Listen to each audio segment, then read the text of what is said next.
How's it going, everyone, and welcome to another episode of No Excuses on PTWProductions.com and YouTube.com. I think we're still streaming on YouTube, right, Fern? We are, yes. With your favorite show hosts, are still Fernurian. And Volatile, and we're here to bring you the latest news here on the video games industry for the week as we see it. Or at least I will try, since I've been so busy. But if you first of all, if you would like to get involved with the show, you can do so by sending us email at noexcusesvtw@gmail.com. Or you can follow us on the Twitter at noexcusesvtw. Or you can join us in our Discord chat, which you can do easily by going to vtwproductions.com and clicking on the No Excuses logo on any of our recent show posts, which should take you directly to our server. And there you can also find links to the stream and to whatever stuff we're spamming in the channels. Speaking of the stream, I may never forgive you for this, Vol. What?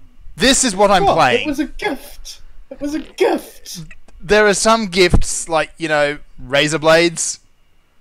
So yeah, this is Daikatana. I'm not looking forward to this. This has been an absolute nightmare trying to set up, and as I've got to play it this time, it's in teeny weeny vision, because for some reason, as you increase the resolution, the screen gets smaller, and it stops going to full screen mode. I can't figure out why. Other than, you know, John Romero being terrible at his job. He should just let his hair do all the work. Ask me when I have more energy, and I can probably figure it out a fix for you. I'm not going to put that effort into it. It was basically a case of me wanting to find out if there was anything that I could gift to people. Now, it turned out I did find one game that I could successfully gift to somebody. Oh, wow. I've only just started moving around in this game, and I've already found something that's going to be incredibly obnoxious. You get onto a hill, a slope, and you just tap slightly forward, and you just bobble your way down to the bottom. I see. There is... Yeah, you're wearing roller skates. I guess I gotta go this way. Okay. So, this is probably going to go terribly, because first and foremost, it's Daikatana. And I'm playing this in teeny weeny vision while trying to run the show. So, yeah, this is probably going to go badly. But it's Daikatana. It's a meme.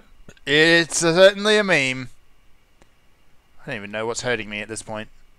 I do worry a little, like, whether most people are old enough to know why it's a meme, or to know that it is a meme.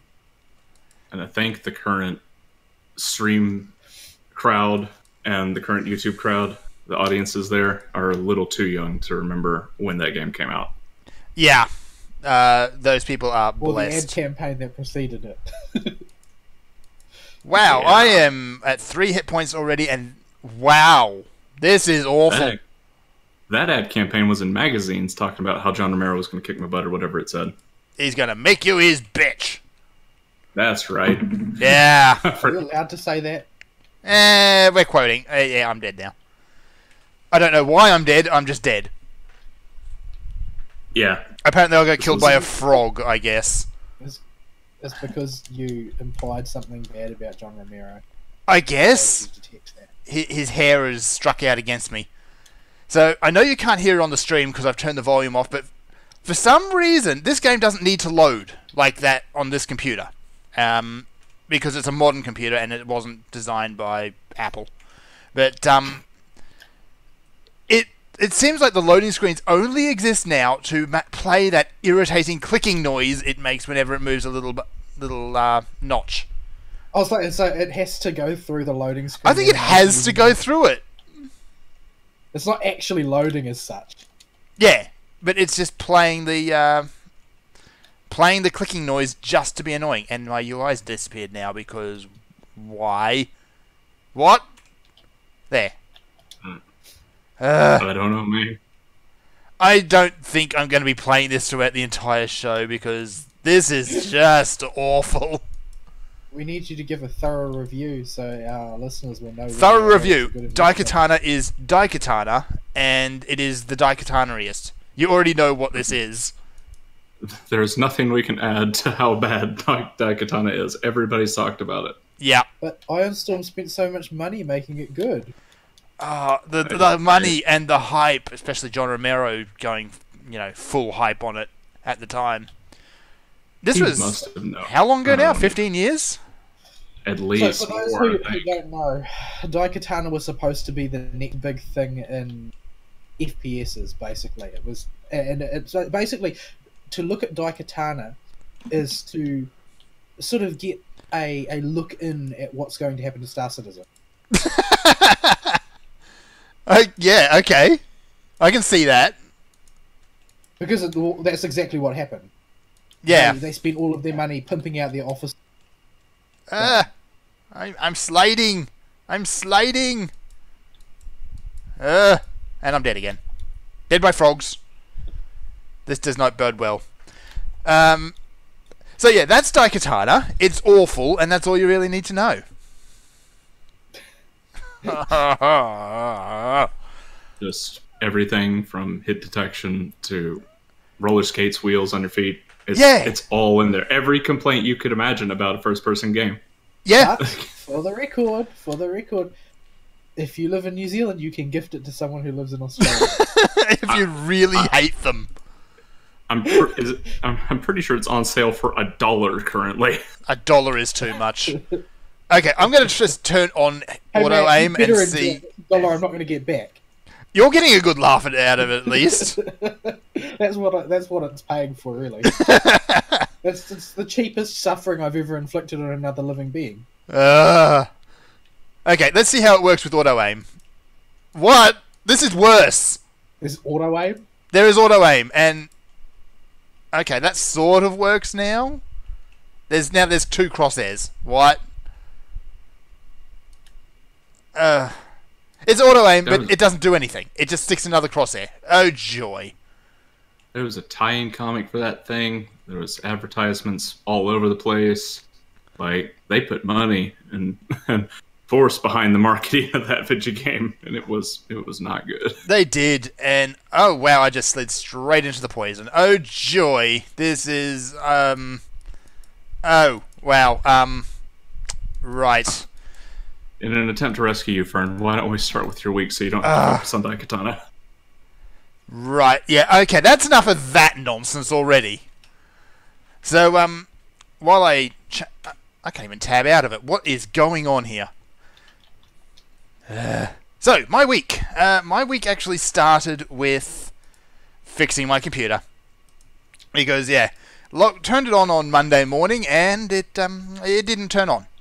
At all. Oh no. So that was fun. I was thinking that the motherboard has finally died, but because some of the parts in this computer are about 9 years old now that I think of it. But you need to get a new box. I do need to get a new box, and that's probably what's going to happen. But thankfully this time it was, well, sort of thankfully anyway, it was just another dead RAM stick, so I'm running at 8 gig of RAM now. Which I think you need to replace that motherboard because I think it kills RAM stick. I think it might. It's entirely possible it doesn't know how to move. I have never had to replace a RAM stick before the motherboard. Yeah. So, yeah, I think I need to get back onto the bandwagon and actually, upgrade. I've been meaning to do it for a long time now, but every time I go to do it, something happens. So, as long as nothing catches fire this time, I guess.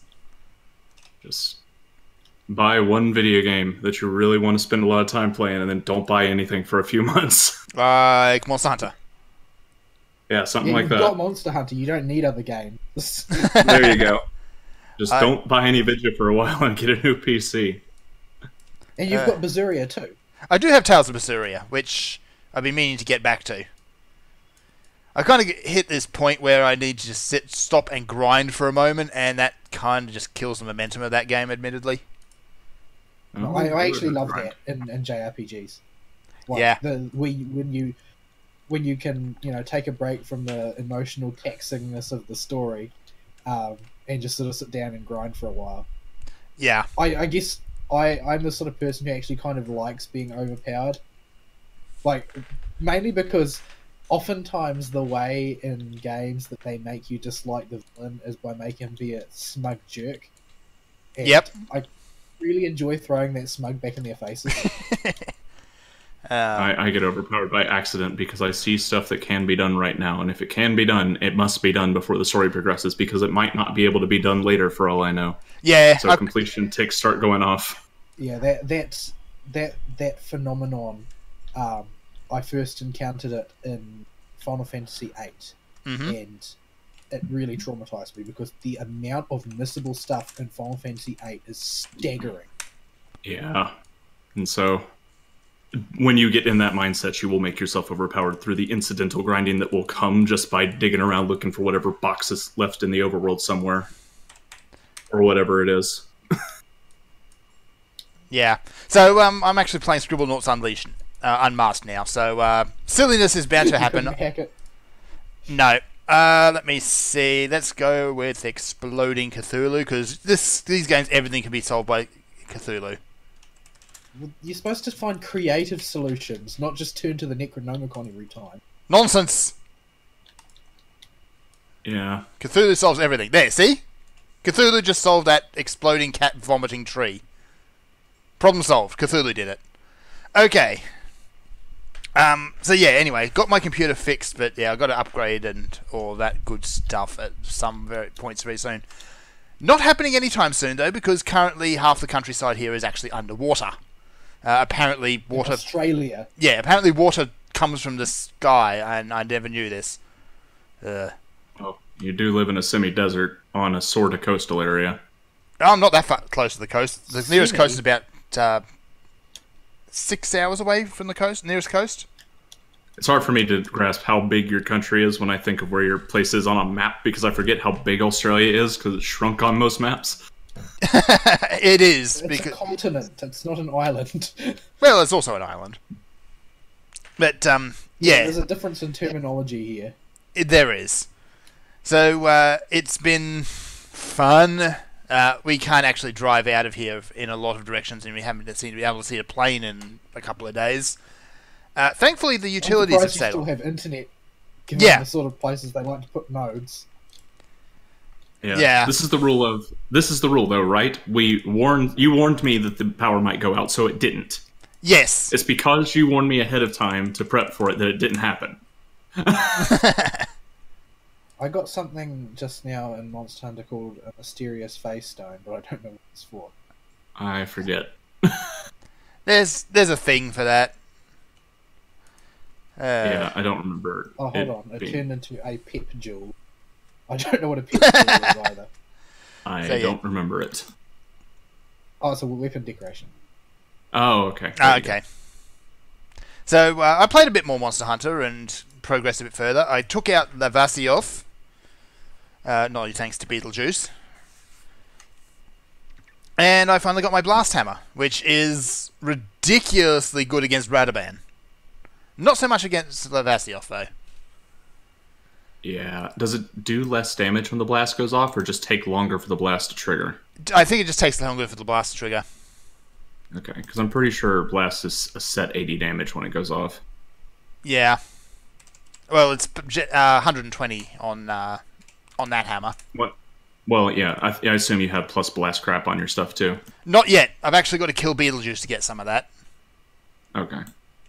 The Zora Madrigos set has a ton of plus blast stuff on it. Yeah, but how do you farm Zora Madrigos? You do a whole lot of missions in a row and just check the optional tab every time you're about to start a mission. Yeah. And if it's up, you do it. You prioritize it. Same way you find. The optional one or the event one? Optional. It'll show up after you've done the second big fight with him, where you move on to the second half of the story and are in high rank. His quest will just show up in the optional tab occasionally at random, and you can do it 2 times in a row. Yeah. At what level? As soon as you enter high rank. What star level? I forget. I forget which one it is. It's 6 It's 6 or 7. It's 5, 6, or 7. I forget which. It's the same way with the final boss. You can't fight him normally either. You have to just check the optional tab all the dang time and see if his quest is up. And do not ever do those quests while you're in a party with people, because people will see that you're in the quest, join you on that quest, and sit at the camp instead of flying to the monster. Just to get the reward. So they make you do all the work. Mm-hmm. Yeah, That's I, always the worst thing about multiplayer games. they really are. Monster Hunter World, I'm glad they're putting a multiplayer focus on it, but they just did it in a way that makes it very impersonal, so people don't feel bad for doing that stuff. Yeah. And I remember it happening to me when I was doing the optional quest for the last boss when it popped for me. I joined like Sleep's party or something, and he had dudes in there, and dudes just popped into my game, and it happened to be a game where I was playing with Hammer, a weapon I did not know how to use. I almost didn't kill the boss in time for his time limit when his health got bumped up because dudes were joining the game. Yeah, so his health would have been jumping up and then up and then up. Oh, joy. Me with an unfamiliar weapon that's not max rank with dudes joining the game to bump his health up. Yeah, don't join those quests with people in the parties. I was scarred with that experience. Yeah. So, let me see. It's been a fun week. So yeah, computer fixed, and now you can add Daikatana to my week, because that happened. Oh dear. I'm glad to have brought a little light into your... So, what else did I really talk about this week? Mostly it's just Monster Hunter. Yeah, see, Fern, you inflict despair on yourself with Daikatana to better enjoy the good things in life like Monster Hunter. Yes. This is the mantra of the Junko School of Despair. Oh dear. So, what else? Yeah, just keeping on plinking away with Fate Grand Order. The main public event is over now, so we've got this new high-level only event, which admittedly does have the first, I think it's Avenger class added to the game for the Western audience. Yeah. And yeah, and the art was done by the guy who did whoever who did Danganronpa. Yeah. Yeah. Which is the only reason I want to pull that servant. I will do the pulls live on show, by the way, at some point. Have you got 30 cents get quartz? You can hit it. Well, actually, this is you, so you're going to get it the first time around. Yeah, pretty much. We'll see how it happens. But don't forget it's limited time, Ari. Just leave Yeah. indefinitely. It's a bit of a trap, honestly, with limited heroes. You've got to sink in and get, the 5 you need from that limited time event, and that's it. Because once they're gone, they're gone. Yeah. No, why is my sound on my iPad? Stop that. There we go. Yeah. So if you don't get limited time heroes and max out their noble phantasm, then that's it. You have to wait. Yep. They You got to wait. rotate back around, but it usually takes a couple of years. Yeah. Like the Not great. Garden of Sinners event is only just rotating back around for Japan. Yeah. So, I guess I'll leave it at my week there. I'm just going to solve problems in the silliest possible ways I can. I must have logged on recently because I have only 2 St. Quartz from maintenance sitting in my bank or my little mailbox thing. Really? I got 3 last maintenance. Yeah, I got 3. I mean, there was a ×1 and a ×3. Oh, right. Oh, right. Normally when I log in, there's like 40 of them sitting in there. No, we haven't had much recently. No, they don't We've do... only had normal ones that come before events, and they haven't been extended, so... Yeah, not often. Yeah, they used to do a weekly maintenance, and that built them up, but yeah, not anymore. Which is admittedly a little disappointing, but also means the game doesn't go down for extended periods. So, yeah. Yep. All right. There were a lot of maintenances at the start of the game. Vol, your week, sir. I had a really rough week at work. It was pretty much... I would go to work, and then I would come home and I would sleep, and go to work again. Basically, there are a lot of people on leave right now. The boss gave too many people leave, and so whoever's left, who wasn't foolish enough to take time off, has basically been called in to keep the lights on until people come back. And it's cool. The entire place has been basically falling apart as a result. Like yesterday, we had a whole bunch of stuff done, and it turned out we didn't have the media to do it. And it was quite rough. Yeah, so that means I haven't really had time to play any week, except for Fate Grand Order because it's on my phone. so I can play it on the bus. But yeah, so I haven't had a great deal to do really. As far as Fate Grand Order goes, what did I get done? I finished Septim, which is the chapter which follows Orleans, because Orleans got thoroughly saved, and as it turned out, basically, I was still over leveled in Septim, and it was a little bit comical.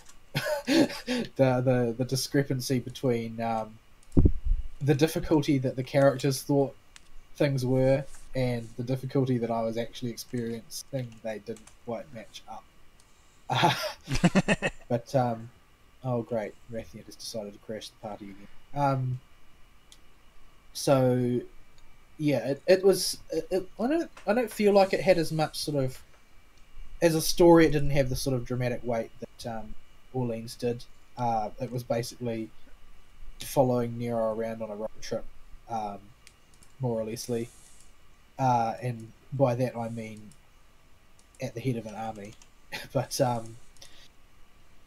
yeah, I got that one done, and that was important largely because it is following Septim. You gain access to Okeanos, and Okeanos is the single most important farming ground for all materials to do ascensions and skill ups and that sort of thing. And I've basically been carried on the back of the Kara no Kyokai event as far as ascension goes and skill ups go.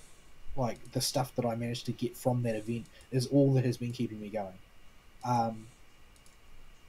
And I'm starting to run pretty dry on it. Particularly there are certain items, because those items were mainly intended to be ones that were most relevant to raising Shki's skills, which I haven't done because skills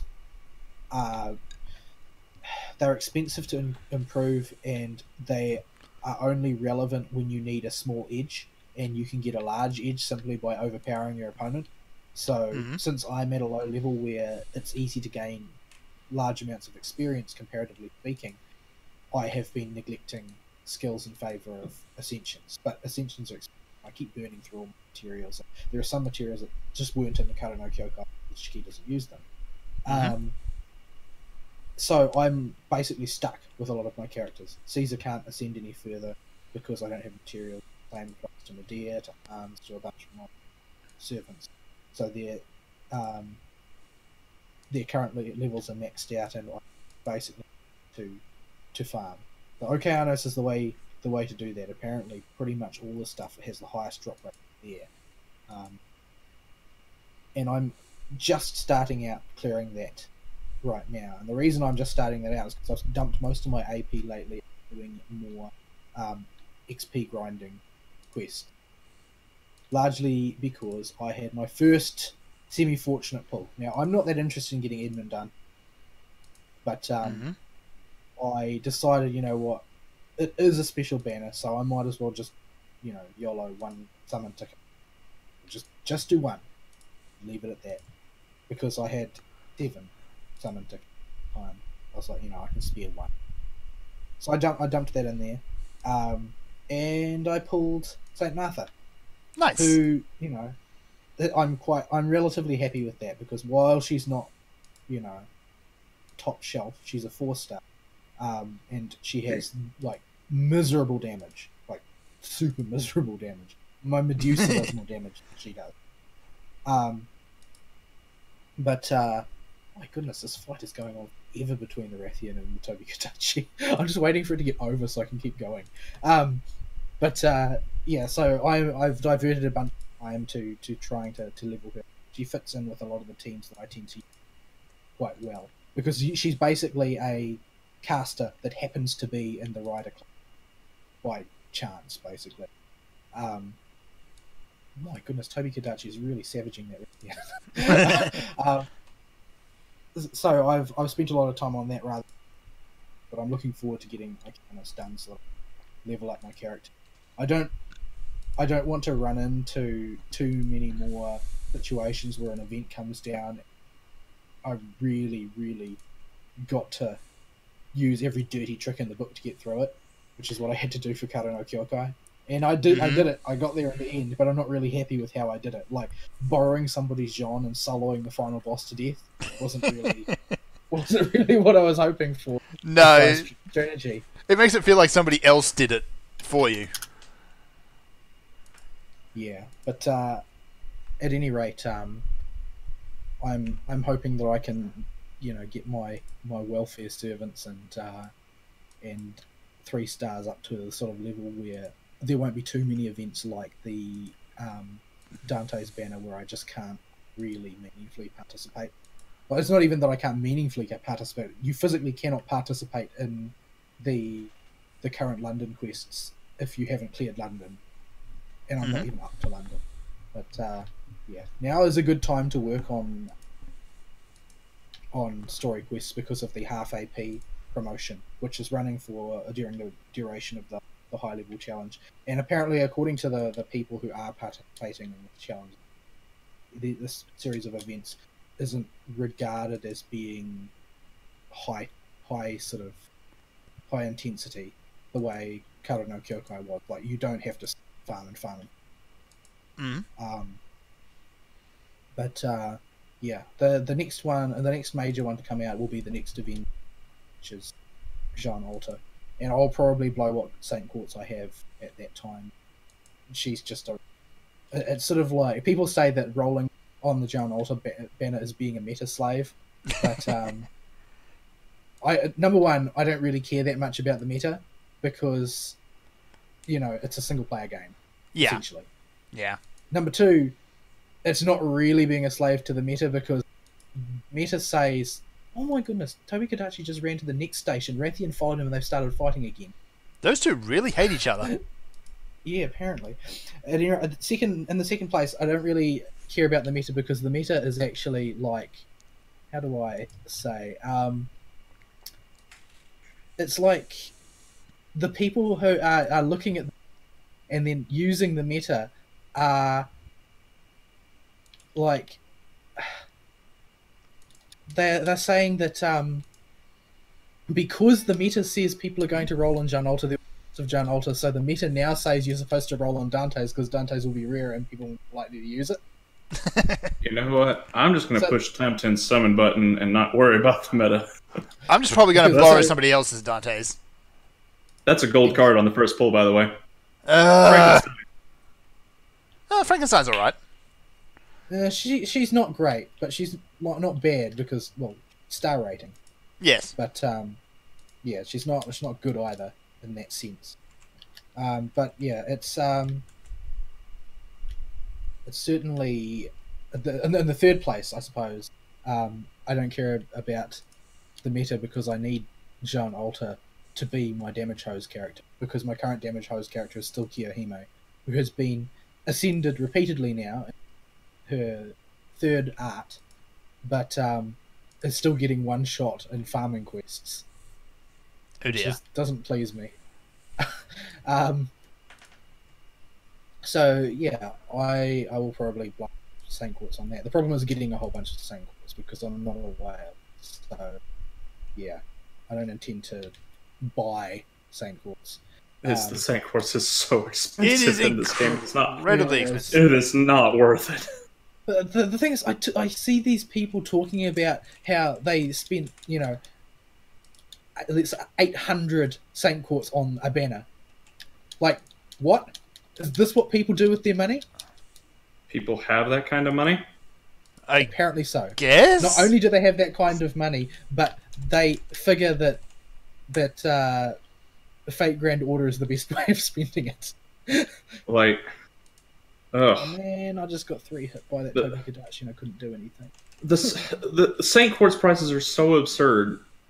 The dude who spent $2,000 on League of Legends couldn't justify more than 40 or 60, I forget, over the course of a year in this game.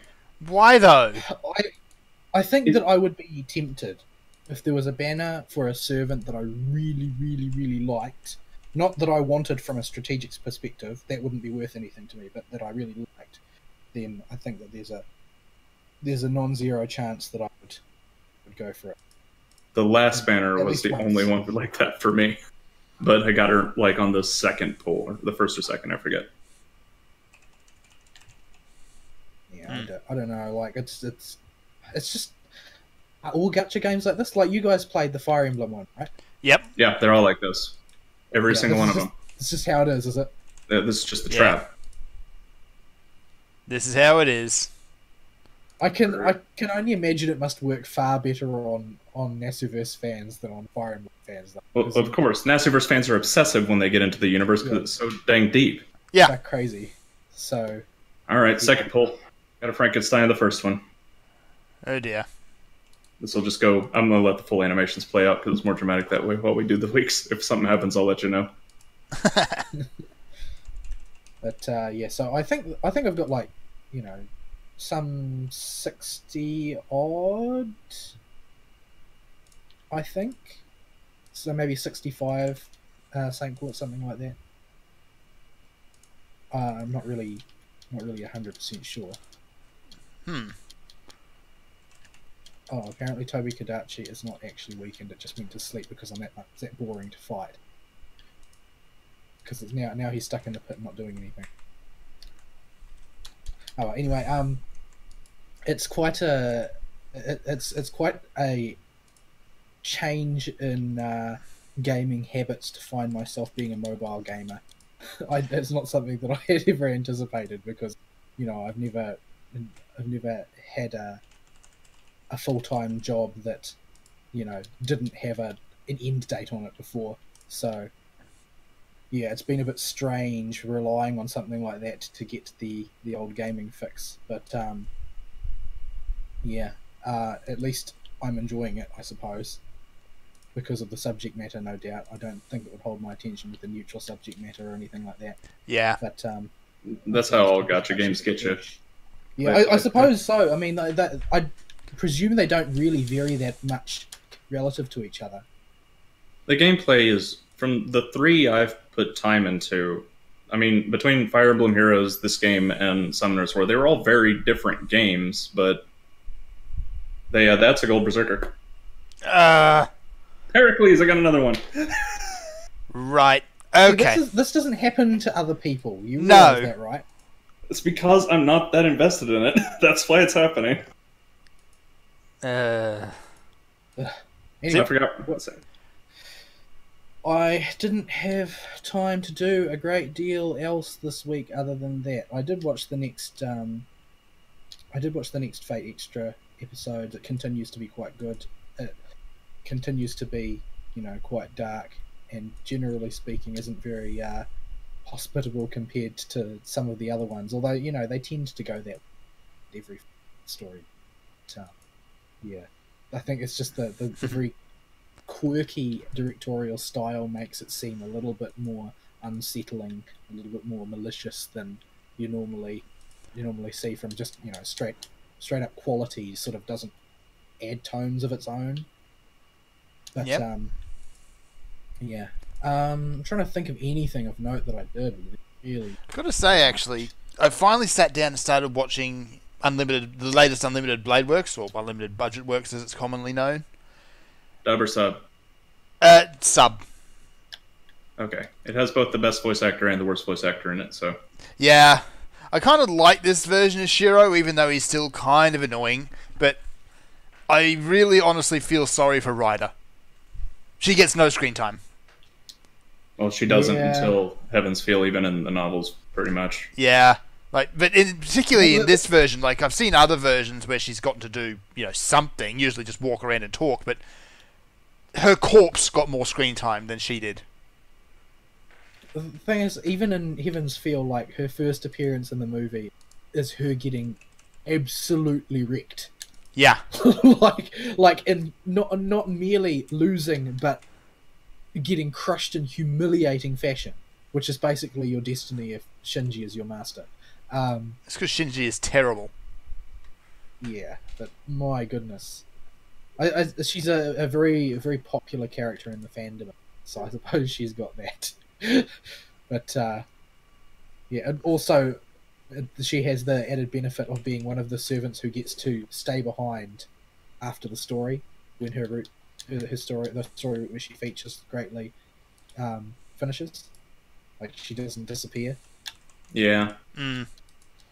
I liked her in Heaven's Feel in the novel, and then they kept increasing the stuffing and the Oreo size and pandered to the fans with their further designs a lot. Yes. Well, they're not the same character. They're not Yes. intended to be the same character. It's just, oh dear. Whether it's the same character or not, it took a few points away. Oh boy. Yeah, I don't know. It doesn't seem like a very justified reason to dislike a character, considering they are canonically not the same character. And in fact, the characters themselves will point this out if given the opportunity. And are often very puzzled to see additional iterations of themselves suddenly appearing for no apparent reason. Oh my goodness, Rathian, just leave me alone. Yeah, I'm trying to think of something else I did, but I just really didn't have anything else to do. I've got a more normal week this coming week, which, hopefully it will stay that way. Things can always go pear-shaped, and often do. But yeah, we'll have to wait and see. Hopefully I'll get to spend some more time playing games. The only Monster Hunter that I got to play so far this week has been today. Well, I suppose today's technically the start of the week for me. But which as I said last week, actually no, it was after the show last week, I managed to finally get access to high rank mode. Yes. You have met Beetlejuice. Yes, and I have met Beetlejuice, and he made my life a living hell, much in the way this Rathian currently is doing, by crashing every single fight that I try and have. And yeah, that was basically the scenario. Was a huge amount of frustration because I was tracking this first I was tracking a Toby Kadachi like I am right now, and like I am right now, Rathian continually intervened, and eventually I managed to trap the Toby Kadachi and leave it there, and I went to chase after Rathian. Unfortunately, at this point, Beetlejuice decided that he had had enough of being ignored, and came after me, and 4 separate times he gate crashed the fight, and I was unable to get away from him. He made me faint a couple times. I was on an expedition, so that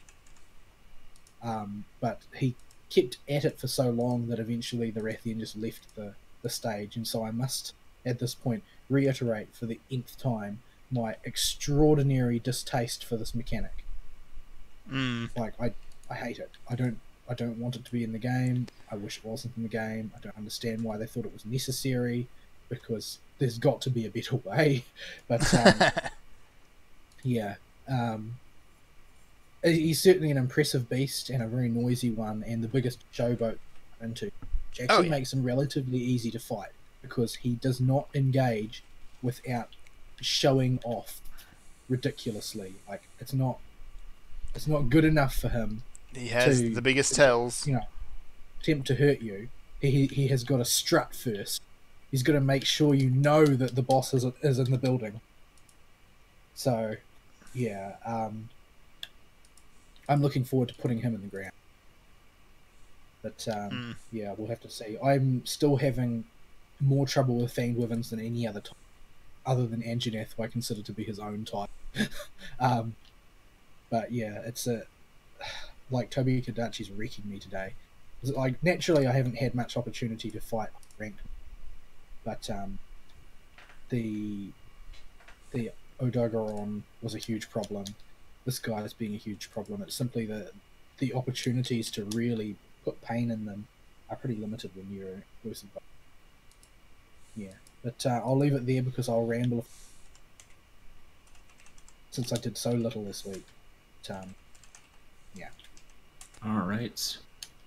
Just for funsies, because while we're still talking about Grand Order, I'm going to push the ×1 summon button one time to see if I get Dante's. No. We're going to see what kind of... I'm going to prove to you that I'll get something good. It's gold. It's a Berserker. It's Tamamo. The cat one. Well, she's really good for farming. Yeah, I'm okay with that. But see, it's because it was not some because I did not care. I still got something good, but because I was still kind of looking for something, it was not going to be that one. So, yes, what is it like to have bad luck?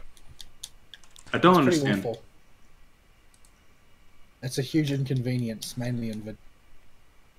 I'll push it a few more times. I got 3 more pushes of the single summon button throughout the show. We'll see if something good happens. So, so I'll push them intermittently. Anyway, so do you have anything else, Fall? I will take over if you don't, I guess. Yeah, I don't think I've. Yeah. It's been busy at work. I've been pulling long hours. I guess the pay packet will be decent, considering how poor my wages are. The sheer number of hours is making up for it. So, yeah. Not that I've had any time to spend on anything, and I have, despite having an unaccustomed surplus of money, I still have not spent any voucher or attempted to. I see.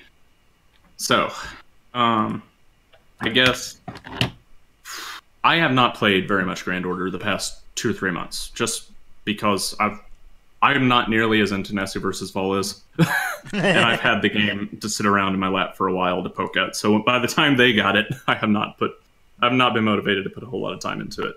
I've logged on to occasionally do the summons, and pick up my free quartz from maintenances, but that's about it.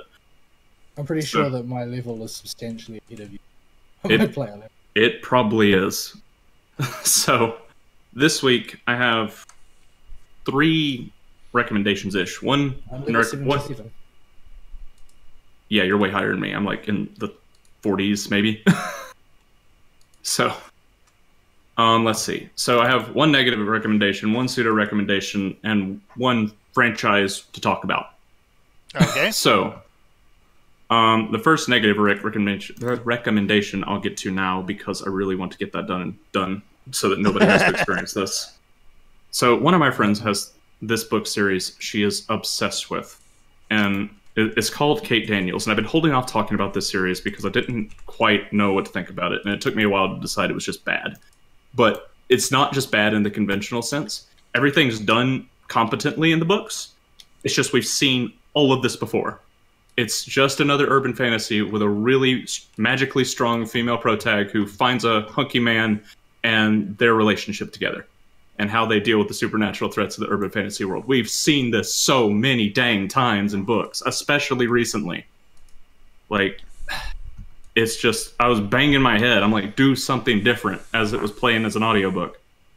But no, every single book plays out exactly the way you think it's going to. There's no surprises, no twists. There's nothing new with this series. It is everything that is wrong with the modern urban fantasy genre, just as a series. And it just started to get really bad, especially when they started to not know how to cause any more drama with the relationship anymore, because it was already really, really forced and manufactured. Because of course, as it is in these, the hunk was a were-lion, as it is. What? It's always aware something. It's always aware something. So so they pull a lot of drama with his pack leader animal instincts being something she has to kick out of him. But once they get done with that and they start working towards getting married, there's no more conflict they can really do with anything, and it gets really, really bad. Like, it's tolerable for the first few books. I would call it an average book series then, but once they run out of stuff to do with that relationship and just keep the series going, is when you start banging your head. It's just not worth it to sit through it and figure out the end of the overarching plot, because you have to sit through these horribly manufactured scenarios of why they have to be fighting with each other. It's just really, really, really bad at that. So I didn't really enjoy it. And I've enjoyed book series, urban fantasy series like this before, but this is not one I did at all. And it just went on too long. That's the end at the end of things. That's what happened. It just went on too dang long. So is this like the West current equivalent to like those weird harem shows for girls that I keep watching during anime reviews? Because why? Maybe. Well, because somebody's got to do it. Pretty sure plenty of people already are doing it. So, yeah, I just can't recommend it to anybody because it's just so bad in the second half. Like, they the go. best reason not to recommend something is because it's bad. Yeah, like It's really bad. To give you an idea of how forced it is when they need to create conflict in their relationships, they go on a mission to Europe to go get magical shape changer medicine, and they're in Europe with like 6 of their other buddies, and they get there, and because of the politics of the situation, the hunk has to pretend to be interested in a local ditzy princess lady. And for some reason, despite acknowledging it in her head throughout the whole book, this is definitely a plan, and he's not doing anything this stupid because this girl's clearly a bimbo. She still gets mad at him for it and flips out over it. Right. That's like the most common trope ever. Yeah, it's so forced and bad. I can't recommend it to anybody. The series doesn't go anywhere. The big bad winds up sitting down with them at Applebee's by the 7th book. Yes. Applebee's. It's a restaurant. It's a fairly normal restaurant that you sit down at, like a family would go to. So, like, this is the kind of series it is. I just don't waste your time with it. There are better urban fantasy series that have the hunky characters out there. Just go find them. Yeah, these do seem to be getting awfully formulaic. Like, yeah, has Twilight affected the prominence of this formula at all? Twilight, from what I can tell, the 3 series that have been influences on this trend have been the Mercy Thompson series, this series, the Kate Daniels series, and Twilight. So, put together between those 3 series, you get the current other half of urban fantasy. So, the grim trend. Yeah, I mean, I like the setting of the books. I'll give it that much. The setting's really cool, but that's because it's set in post-apocalypse magical Atlanta. So I know all the locations already, and they're doing stuff in my backyard, which is cool. But that's the only good thing about the book, and I'm a little biased. Everyone is when they see their own, or somewhere they're familiar with in a book or movie. Yeah. But yeah, I do think the universe's mechanics are pretty cool, but just if they didn't force the drama, I'd have been fine with it and said it's a neutral reading, take it or leave it, it's good. It would be okay. But it's not. No. It just goes on too long. Generally, when you see the words urban fantasy, it's a good warning to keep away. Especially if it's got something like teen urban fantasy or something. Well, this is very adult urban fantasy. When they start getting really together as a couple and they stop the fighting, there's explicit sex scenes in these books. Adult urban fantasy is possibly even worse. Well, the thing is, you say all that, but that stuff that you're saying is also in Dresden Files. Yeah, it is. It's hard to describe how this works because the characters are so intermingled as a pair, and they've already worked out these solutions before. If they show up once and it's a unique situation, that's a little different, like it does in Dresden. They do have conflicts that feel like that sometimes, but it doesn't ever feel like they're repeating the same conflict in Dresden. There's a couple instances, but not many. Mm-hmm. And this one is just the problem of these 2 characters needing to have a conflict between each other to keep going. And because they're so intertwined together, the narrative requires it. But yeah, in Dresden, you have enough characters that Harry can spend his time with. Even if he comes up with a similar situation with another one, it's still fundamentally different because it's a different character. And this one, it's Kate and Corin all day, all the time. So having them forget the lessons they learned 5 minutes ago in 2 chapters and get angry at each other again is just dumb. But my wear lion. Why wear lion? Just why? It's so. I want to say stereotypical, but it feels like that stereotypical and cliche, and that there's not even strong enough words. Like it's always wear something. Yeah, it's not very good. But it's off the checklist of books people have recommended to me, so it's done. I sat through the whole dang series on audiobook, and as soon as the intimate scenes started happening, I was tabbing into the Audible app as fast as I could to match the right arrow key. Yeah. And every time I would stop, it's still going. I'm like, I'm sorry, Renee Rodman, that you had to read any of this, and just keep pressing the button until they're talking about plot again and have to back up for about a minute and a half, and then like, oh, nope, too far, and then go 30 seconds forward again until I got kind of in the sweet spot. where it's Yeah, pretty he's a much over. Professional, you know what he's in for. Yeah. Well, it's a girl, but yeah. That said, the narrator is good too, so I'll give her that. She does a good job. But that's it for that series. I wanted to quickly sweep that under the rug. That is your do not touch it for the recommendations this week. Let's see. Something positive that I was going to talk about last week. So, yes. I'm not going to go into exactly why, because it involves family being silly. Why I wasn't here last week. I suspected as much. But at least it's something I can work to correct in the future. So it's not as bad or as dramatic as it normally is. So anyway. It was actually quite simple. But anyway, last week was my birthday week. Mm-hmm. And Bayonetta 2 on the Switch came out, or rather, week before last. So, Bayonetta 2 on the Switch came out. And I wanted to play that game with a proper controller, so I did.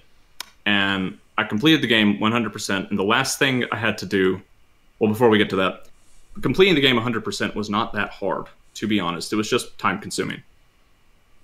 Because Bayonetta 2, overall, even on Unlimited Climax difficulty, is way easier than any of the Devil May Cry's or Bayonetta 1. Because of the upper and climax mechanic, where you can activate your magic bar and go into Super Devil Trigger, effectively, where all your moves are AoE. And you can get magic back really easy in that game. So it kind of doesn't matter at all in Unlimited Climax if you take damage, because you're just going to AoE everything down anyway, and some of the weapons are absurdly broken, particularly the whip. So I was a little disappointed. I was getting really sad playing through. I'm like, okay, it's fun, but it's still way easier than I was hoping for the hardest difficulty. I mean, this is supposed to be set for veterans of this genre. I should be having a challenge here. And then the last thing on the list was beat Radon, who is the Sneaker boss. And you have to collect like 10 million halos or something to fight him, but they even included an easy farming way to do that, so that's not a big deal. It takes all of 15 minutes, if you know what to do. So I gave him the 10 million halos, and he two-shots me. Oh, joy. So I'm like, okay, that's about what I expected for damage. I get in there, make him just like I expected. No items are allowed. Okay, good, can't cheese it. Okay, let's see what else we can do to him. Oh, witch time is cut in half in this fight. In the first game, it was disabled, but you need it here to even do damage to him. Otherwise, he's not going to flinch in phase 1. And if he doesn't flinch, and you're in the middle of an attack animation that you can't dodge out of, you're just going to die. And he attacks really, really, really fast. It's 6 to 12 frames in his first phase, and 4 to 7 frames for all of his attacks in phase 2. They are stupid fast, and they come one right after the other. It was a ridiculous boss fight. Eventually, it got to the point where, and this seems to be the story with most people, you get him to a point where you can consistently get him through phase 1, and then phase 2 happens, and even though he has one very, very explicit attack that drops you down to 1 HP, all of his other attacks are exactly the same, but he has a new model, and they're way faster, so your timing's off. And after you've conditioned your muscle memory to respond to certain tells, to respond at a certain time, that hard, because it takes you, seriously, like about 20 attempts to get phase 1 down before you've learned his attack patterns. And by the time you're doing it flawlessly, your muscle memory is just going to kick in. He's just going to kick your butt. It's just what's going to happen. So you get to phase 2, and he's attacking so much faster, you try to dodge at the same time, even though you tell yourself over and over again, I have to dodge sooner, I have to dodge sooner. I still got hit because my muscles acted ahead of my brain. And it's really hard to break that conditioning and move between 2 phases like that. So he was really tough. But he was really fun. None of his attacks were particularly unfair besides one of them, where he jumps up in the air and does Abel's Killer Bee from Street Fighter, where he dive kicks you, because the camera doesn't track him properly, so you can't always see it. That's the only attack he has that's really garbo, and only about half the time. And he doesn't do it very much, so your objective becomes just to never let him get in the air, period, because you can't see that attack. And to make matters even better, in phase 2, you can't flinch him, period. He will not flinch. He will continue his attack animations and just keep attacking you. So, he's fun. The way I eventually beat him was I decided if I get hit, I'm dead anyway. So I chose Rosa as a character, who's one of the unlockable characters. You have Bayonetta, who's your bog standard character with most abilities. You have Jean, who has really strict timing with her dodge, with where you trigger witch time. You can't trigger it just by dodging any old thing. You have to dodge at the absolute last second with her. She does 1.5 times more damage and takes 1.5 times more damage. Rosa has no restrictions on witch time activating, does 3 times the damage of Bayonetta, but takes 3 times the damage. Oh, wow. Okay. So I just picked her because you're getting 2-shot by anything anyway. It doesn't matter. You know, one less hit isn't gonna help you when he chains his attacks together. So I just picked her and managed to do the fight fairly quickly and efficiently with her and just get more practice that way. And eventually he fell over when I started learning how to use the Bracelet of Time, an accessory I was not using before because I used to think it was pretty cheap. I'd say it's almost mandatory for Phase 2 to dodge some attacks. Because they're just too hard to read. And this lets you activate Witch Time for 5 seconds at the cost of a magic meter. But it makes you completely invulnerable while you do it, but you cannot activate Witch Time by dodging. So learning to activate it manually is another challenge in and of itself. But doing that exclusively for Phase 2 helped break my muscle memory and get it down. And after 3.5 to 4 hours, he finally fell over. And it was a really good boss fight, and I'm glad they actually put a good challenge in the game, because I felt the rest of the game was really easy. So yeah, that was Bayonetta. If you haven't played it on the Switch, it's really good. You can actually see what's going on in the game now. Like, the game doesn't take 10 years to load like it did on the Wii U. In fact, they had canned the victory animations for the bosses, and I noticed this with Rodon, because every single one of his victory quotes when he beats you is cut off because the game loads too fast now.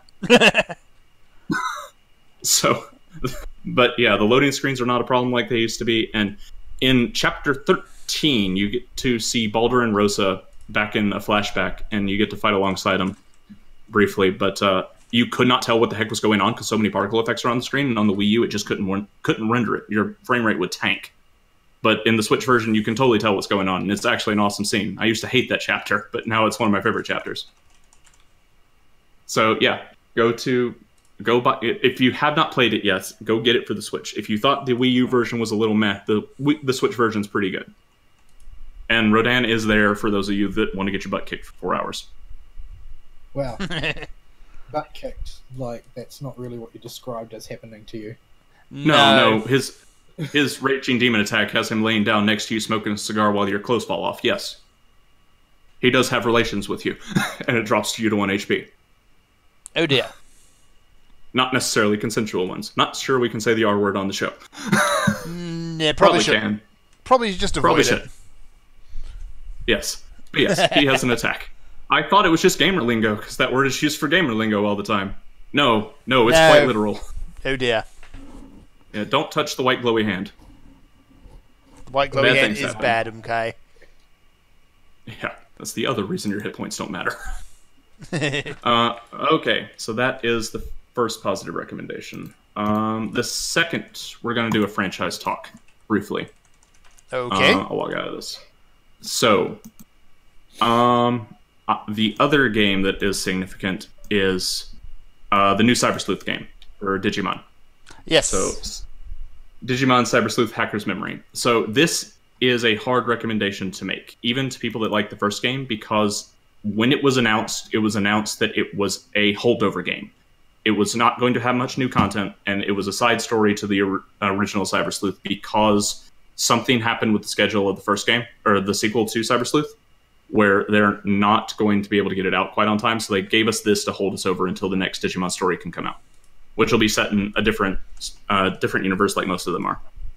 So this is a side story to the first game, and the story is fine. There's nothing wrong with it. It's not as bombastic or big as the first game, but I liked it a lot better, mostly because we don't spend 4 or 5 chapters derping around with the Royal Knights, and it's more character-focused. And they do a good job of taking the characters that didn't get any screen time in Cyber Sleuth 1 and making them integral to the plot of this one, like the detective and his super aggressive girl partner, who is just the lady that beats up everybody on the street for no reason. They actually did something with them. So they did that with a lot of characters in this game. So the story of the game's fine, but when you play the game, you're playing 80% of the game is the exact same maps and the exact same Digimon and the exact same item locations as the last game. This is the bugbear with people buying this game and me recommending it to them, because you are effectively playing Cyber Sleuth again to see a different story. As long as everything's not quite so blue. It's literally the same areas, dude. It's still blue. Oh dear. It's Kowloon level 1 through 5 all over again, the same map. Like, that was the one thing that really annoyed me about Cyber Sleuth, is Kowloon looked exactly the same no matter where you are. You don't have to go there nearly as much in this one. Oh, there's a small mercy. Yeah, as a small mercy, Kowloon level, there's only... Okay, so there is one new gameplay mechanic they added called Dominion Battles. And they are really obnoxious. Not because they're bad, but because you have to do them so many times and they take forever. Like, in practice, if you just did them as they came up in the story, they'd be a fun little side thing. But the Digifarm can get you investigation quests.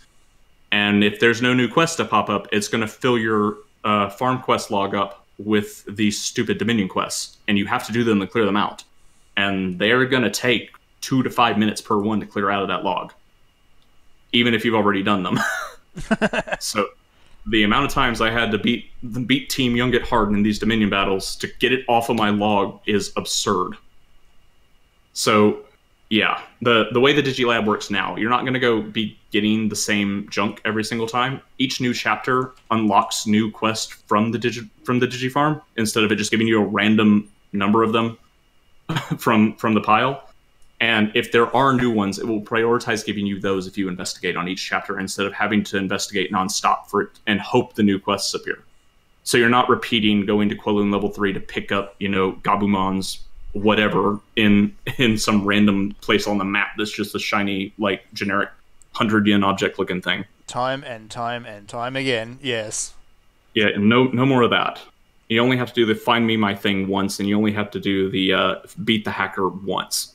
Oh, good. But every time there are no new quests available, you'll get one of these dumb Dominion quests. And what they are is you are the problem. The other problem with them is they're not entirely based on you and your party. You pick up your cell phone and you call up 2 NPCs to come help you, and you control them, but they're stuck with whatever Digimon they have, and their Digimon are not very good. So you and these 3 guys take turns moving on a grid in an attempt to capture spaces and hold them until you capture enough with enough points assigned to them to win the map. And it's different for every single map. And there are extra rules and restrictions, but they're not important. The problem is that your partners can't actually do any fighting against some of the harder ones if you happen to roll those. So what you're going to inevitably have to do is run your main character to the central point on the map, which almost always has the biggest point value, sit there, and the AI is going to go for you, and you're going to have to let them keep attacking you and go through the battle animations 3 times to kill them all off, so that they respawn next turn instead of being able to make a move. And then just have your NPCs take forever to run all over the map to pick up all the missed points.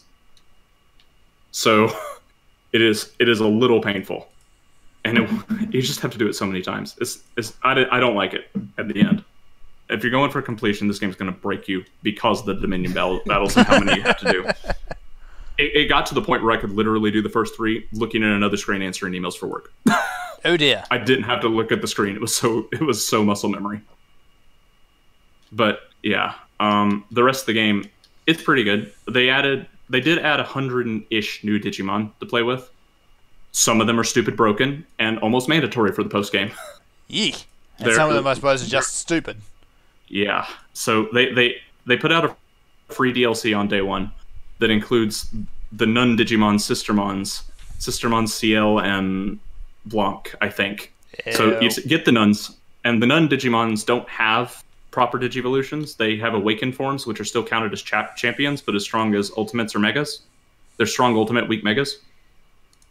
And one of them has a stupid powerful ability where it makes everyone invulnerable until their next turn comes around, and they cannot be afflicted with any status ailments or stat decreases for 5 turns.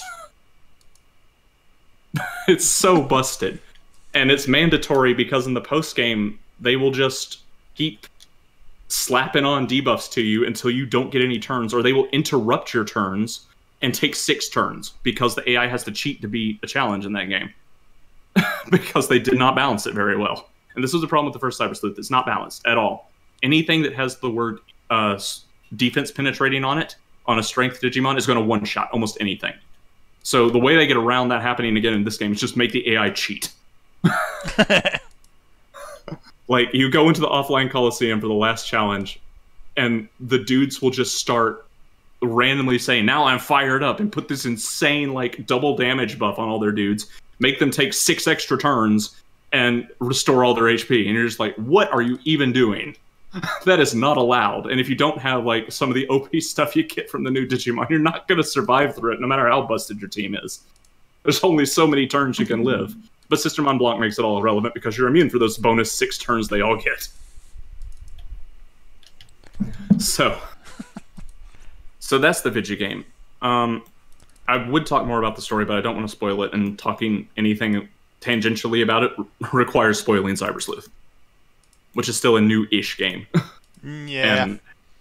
And don't expect any good guides to be for this game anywhere. If you're trying to complete it, you're going to have to figure most of it out by yourself.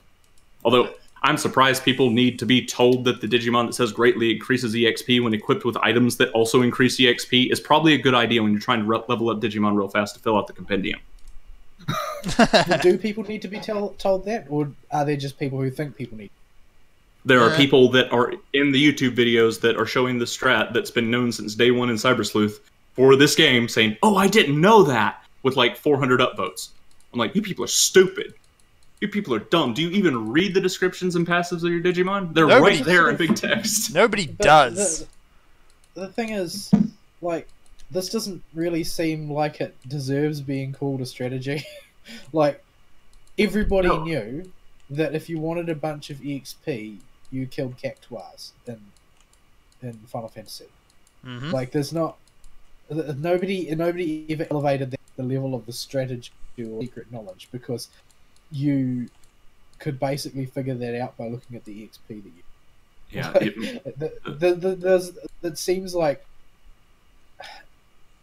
If people really knew you told that, it means that these days people just dumbly play games and don't take in any information about the game that they... Well, nobody plays tutorials anymore, it seems.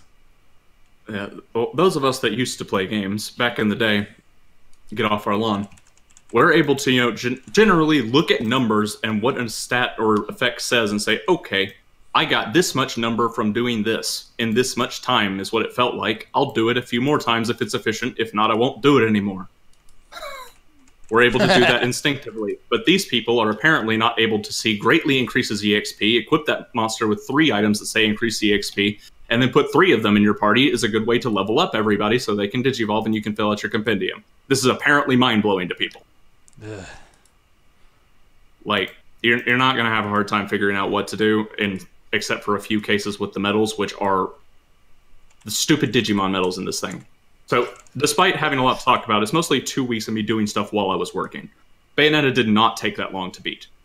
But I was doing this while I was at work. These stupid gacha machines are all over the game, and they have a random chance to give you a set number of 30 medals, right? Gotcha. Yeah, Yay! so... Inevitably, 2 of these medals in each machine are impossible to get, and are going to take you, seriously, like, millions of yen in spins when they cost 100 to 300 each to spin, to get the dang medal. So, I'm sitting there at work with this game on my secondary monitor, I swapped my HDMI cables so that my PS4 is plugged into my secondary monitor, and just was mashing X while I was working at home, and not bothering to look on the other screen except every 15 minutes to see if I got the one I was missing. It took 9 hours total to get them all from those dumb machines.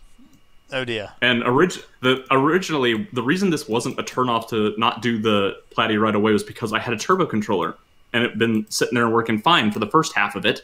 I'm like, okay, when I saw that Chivo, I'll just do the turbo controller and just leave it sitting there, and I can do something else while it does the Chivo for me. Because that's a BS Chivo, and it's not actually testing anything. I'm not going to do it legitimately. Screw that. So... I turned on the dang turbo controller, and it shorted out on me halfway through, like, the first machine. And I was not happy. But thankfully, the warranty was still good, so I sent the thing in, and it should be back on Monday or Tuesday. But yeah. I gotcha. Gotcha's always out to get you. So yeah, Gotcha.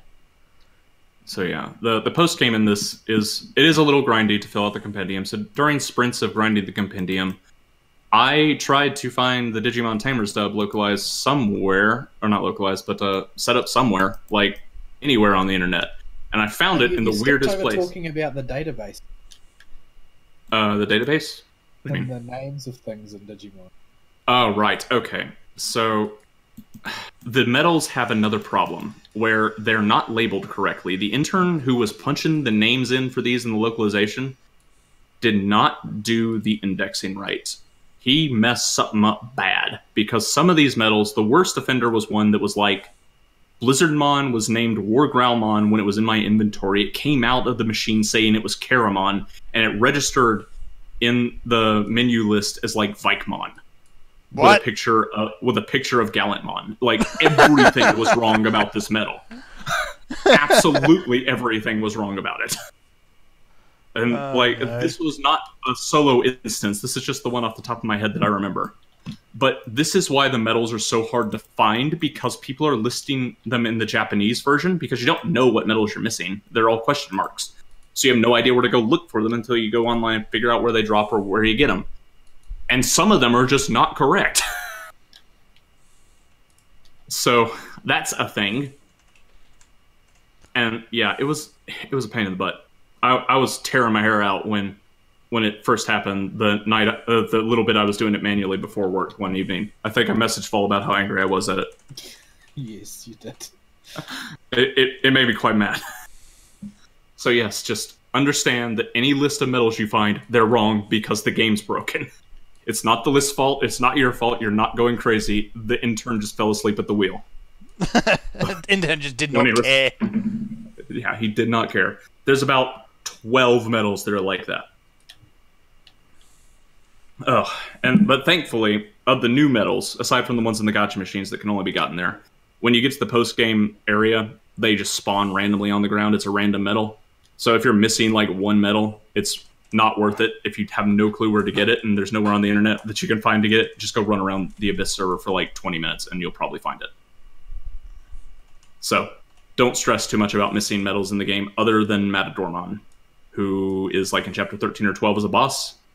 So you're going to need to save before a boss fight with a dude in a mask. Otherwise, and just keep replaying it until you get that medal, because it's the only time you can get it in the game. So other than that, it's all perfectly gettable. Just have a guide up that tells you where, all the collectibles are in each chapter to make sure you don't miss something from 5 areas ago that you have no reason to go to, which there are. It's one of those games. But other than that, it's fairly easy platty. So, yeah, it's good for grinding if you want to watch something, which is what I did. Being that I was playing through Digimon and would hit breaks where I would do some grinding to fill out the compendium, I was trying to find Digimon Tamers and could not find it on any of the usual English hosting sites that were legal. And I found it in the weirdest place. Apparently Crunchyroll has the dub. For some reason. It does not have the sub at all, in fact. It just has the dub. Right. Well, so I found it there and had that playing while I was playing Digimon because I was in a Digimon mood from playing the game. And Tamers is still really, really good. I don't know if I've mentioned it like in the last 2 years since I watched it, but it's really good. You should go watch Tamers if you want to get into Digimon at all. I'm pretty sure that we mention it every couple weeks. Do we? Maybe? Yes.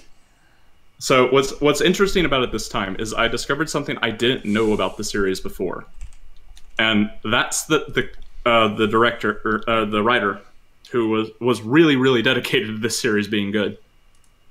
He actually set up like this pseudo world guide that acts like it gives the same information a wiki would or a world guide would, but it's like ancient from 2002. It covers his production and thoughts on the characters, and gives you background information on things like the Big Bad and how it actually functions. It was really cool. I didn't know he was that invested in it. I knew he was invested in it, but not that invested in it.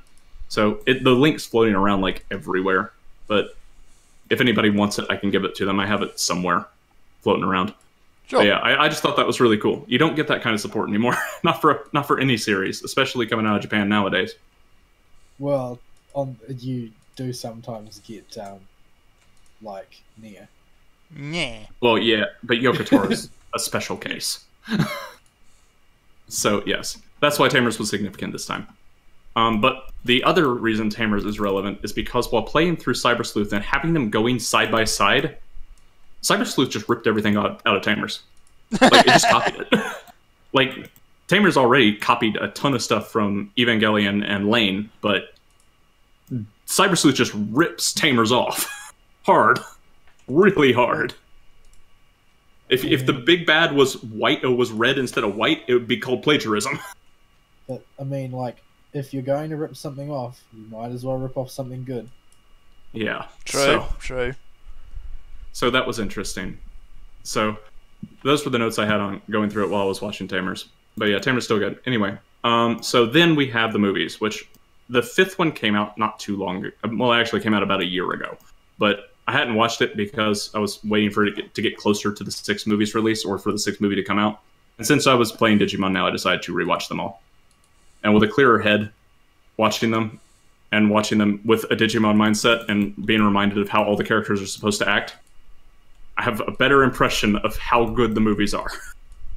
At least initially, and how I can recommend them to people. The first movie's fairly decent. It's okay. It's an average movie to start up a franchise. Like, you get introduced to all the characters again. They're all fairly in character, barring Tai, for some reason, worrying about property damage. That's a little weird.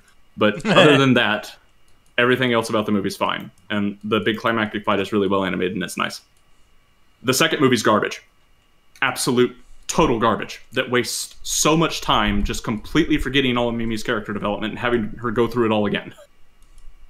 We spend way too much time with Mimi acting like an idiot, and Joe refusing to go fight because he's got to go study. It is the most obnoxious thing ever. And the climax is terrible. Also, there's a Leomon in that movie, so the Leomon dies. Not a spoiler. No.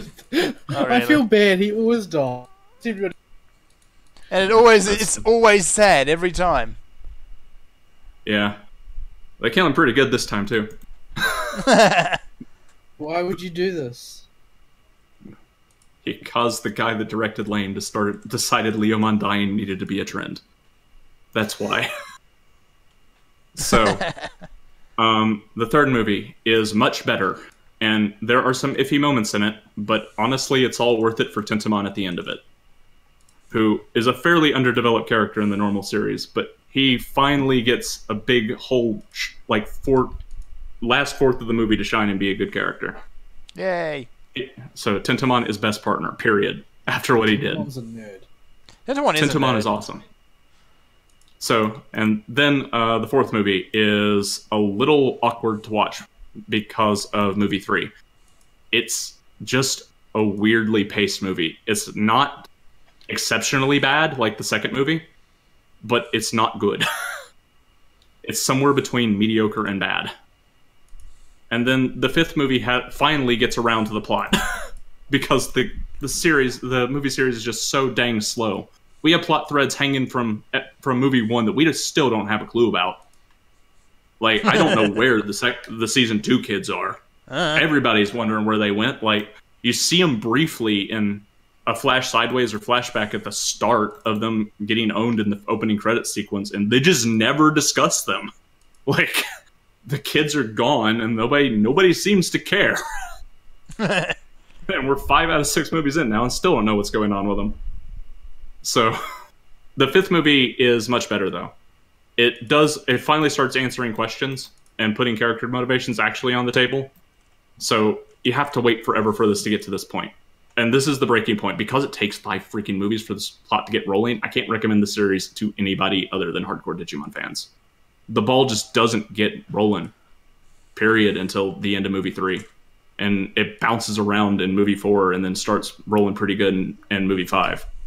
But, yeah, they spend the equivalent of 2.5 movies derping around.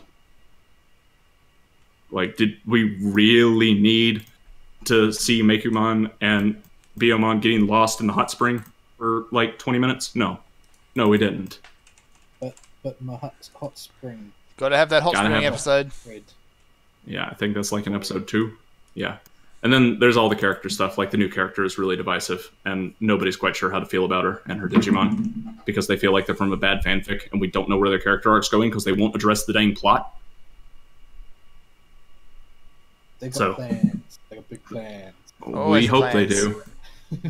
We sure hope they do, because they got a lot to do in the 6th movie. So yeah, the series is not quite as nice when the nostalgia goggles are not tied on super tight. When it's not the first time seeing them after not hanging out with Ty and Matt forever, it's not as good. But the dub is also really good. They got most of the English voice actors back. Most of them. The only one that's a weird cast choice as a replacement, Matt's been replaced with Vic Mignogna in the dub, who did Edward Elric. And he does his Edward Elric voice for Matt. That's kind of off-putting. So, hearing Edward argue with Ty, whose voice actor was actually retired from voice acting and came back just to voice Ty, is really... Yeah, Seth, whatever his name is, I forget his second name. He came back and that was cool. But yeah, it just doesn't feel right. Like, why is Edward Elric here and why is he arguing with Ty? Just close your eyes and just go with it. Yeah. Sora's voice actor got replaced, and Joe's voice actor got replaced. No, Sora's is the same. It just sounds different. There's one more. Oh, Kari. Right. Kari, Matt, and Joe are all replaced. Everybody else is the same. And all but one of the Digimon, and I forget which one it is the same. So, yeah, that was actually really nice in the dub. They're not the best voice actors in the world, but you're not going to be watching this series unless you watched Digimon Adventure and Digimon Adventure 2 as a kid. Mm-hmm. So you're going to want the old voices back. So they got as many as they possibly could, and they did really good for hunting down people. The fact that they pulled retired people in to do this is pretty awesome. So yeah, the dub was really good for what it was. The ADR is not bad at all. So, and especially during Tentomon's big scene at the end of episode 3 where his voice actor actually was sick during the recording. So it actually sounds better at the end when he's going through everything. It kind of works in reverse. It's better because he's sick, even though he's a fairly okay VA this time around. So yeah, that is the franchise state of the nation for Digimon, I think. Yeah. And that's all I really did this 2 weeks. So yeah, I took an extra 20 minutes to cover the missing week. Right. We should take a break. Probably take a break, yes. Yes. All right. So, we'll be right back after some music.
And we're back.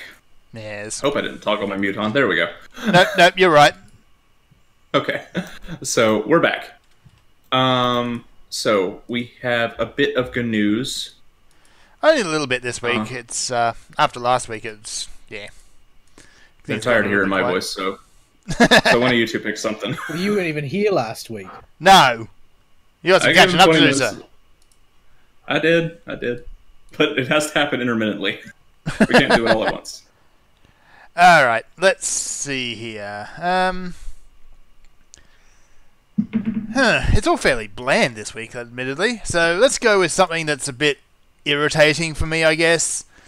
We'll knock this one out of the way quick. So just to follow up on the EA and not the EA, sorry, the E3 announcements this week, we're getting Bethesda. They're doing whatever they did again last year. Bethesda Land. I wonder if this is actually working out for them. This whole shtick of being at E3 but not being at E3. I don't know. It seems to be the current trend, isn't it? Yeah. So it's pretty soon. It's just going to be a season of game announcements and pressers instead of E3. Yeah, it's going to be game presser season. It'll probably it's still be pretty heavily in that direction. Yeah, it's not a lot of extra ground to cover before you're there. Yeah, only like 2 or 3 major publishers, Microsoft and Sony, are the only ones that show up to E3 now. Yeah, well, EA is already out. Nobody cares. Nintendo's been out for a long time. Bethesda's doing their own thing, although last year they were part of E3. This time they don't appear to. They're just calling it their showcase. So I see. Let's see if they actually announce something this year, because they certainly didn't last year. What's over under from the bookies on Skyrim again, you mean? Yeah. Yeah, I'm pretty much guaranteeing it at this point. They got it. They really seem to think that this is the way to go. It has got to have given them some kind of feedback that says this is a good idea. Otherwise, somebody in marketing would tell them to stop this. You'd think. People must keep buying multiple Skyrims. Why? I don't know. I'm pretty sure. I played Skyrim. Well, I got my fun out of it. I don't need to buy it again. Yeah, well, I mean, it seems a little bit odd to me, I guess. Like, it seems like... I think that for me, Skyrim occupied the same sort of niche that Monster Hunter is occupying. Mm-hmm. Like, it was just a broad game which is a large time sink. The big difference being, of course, there's nothing difficult at any point. Well, that's assuming the game's working properly anyway. Yeah. Well, yeah. My friend Max, he liked Skyrim as well, and like both of us liked Skyrim very much, despite the fact that neither of us could work out how anybody could ever consider it a good game. But he tried to make it more interesting by just cranking up every difficulty setting through. And in the end, he said, well, actually, what happens when you do that is it just means that you have to kill everything by getting them stuck on terrain, because there's no other way to do it. If they reach you, you'll die. So... I seem to recall a similar experience. There's not really any way to make a Skyrim hard. So, you know, Monster Hunter has a longevity advantage in that sense. But, Skyrim is a very breakable. All the Elder Scrolls games are very breakable, and that's part of the fun of them, I suppose. They're a different style of big, broad game, but... Well, I think that another thing Max said, though, when he was playing Oblivion, eventually he broke the game so badly, so quickly, in several different ways, that it just seemed sort of like frivolous to try and play it, you know, quote unquote normally after that. He did this twice, both of them involving using magic, because apparently there's some sort of spell design system. I've never actually played it. Yeah. It's been in there since Morrowind, at least. They got rid of it for Skyrim, though, unfortunately. Well, the thing is, it seems that this is a really corrosive to, you know, proper play in a lot of ways. Oh yeah, Morrowind, you could completely destroy the game with it. Well, he did in Oblivion. He never really liked Morrowind. Now, the two strategies he used for that is, the first one was I think what he did is he ran straight to the Mage Guild and just outright, I can't remember what he did. I think he pumped all of his character stats in a particular way, ran straight to the Mage Guild and bought Summon Dremora. Oh dear. Yeah. Apparently this is just something you can do. And Demons everywhere. yeah, once you can do it, there's not really much left of the game. Yeah. The bandit will come after you, and you just wait for your Dremora Lord to kill it. Oh dear. There's not a whole lot of waiting involved.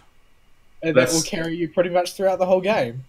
It gets even worse when you realize that in Oblivion, I played the console version of those. They're lootable for a brief window when they die. There's about you know, a 12 so you can frame get, like, window. Dremora armor. Yeah. That's how I broke the game. Yeah. That's how I did it. Yeah. The other method was he unlocked the spell designing thing, like however you do that, and he created a spell that he named Ankle Tap. Okay. And all it did was apply the shortest possible duration of paralysis. Mm-hmm. Interrupts So the animation he would- completely. Yeah, he would just tap this, it would cost nothing to cast, paralyze them for no time, and it would make them fall over.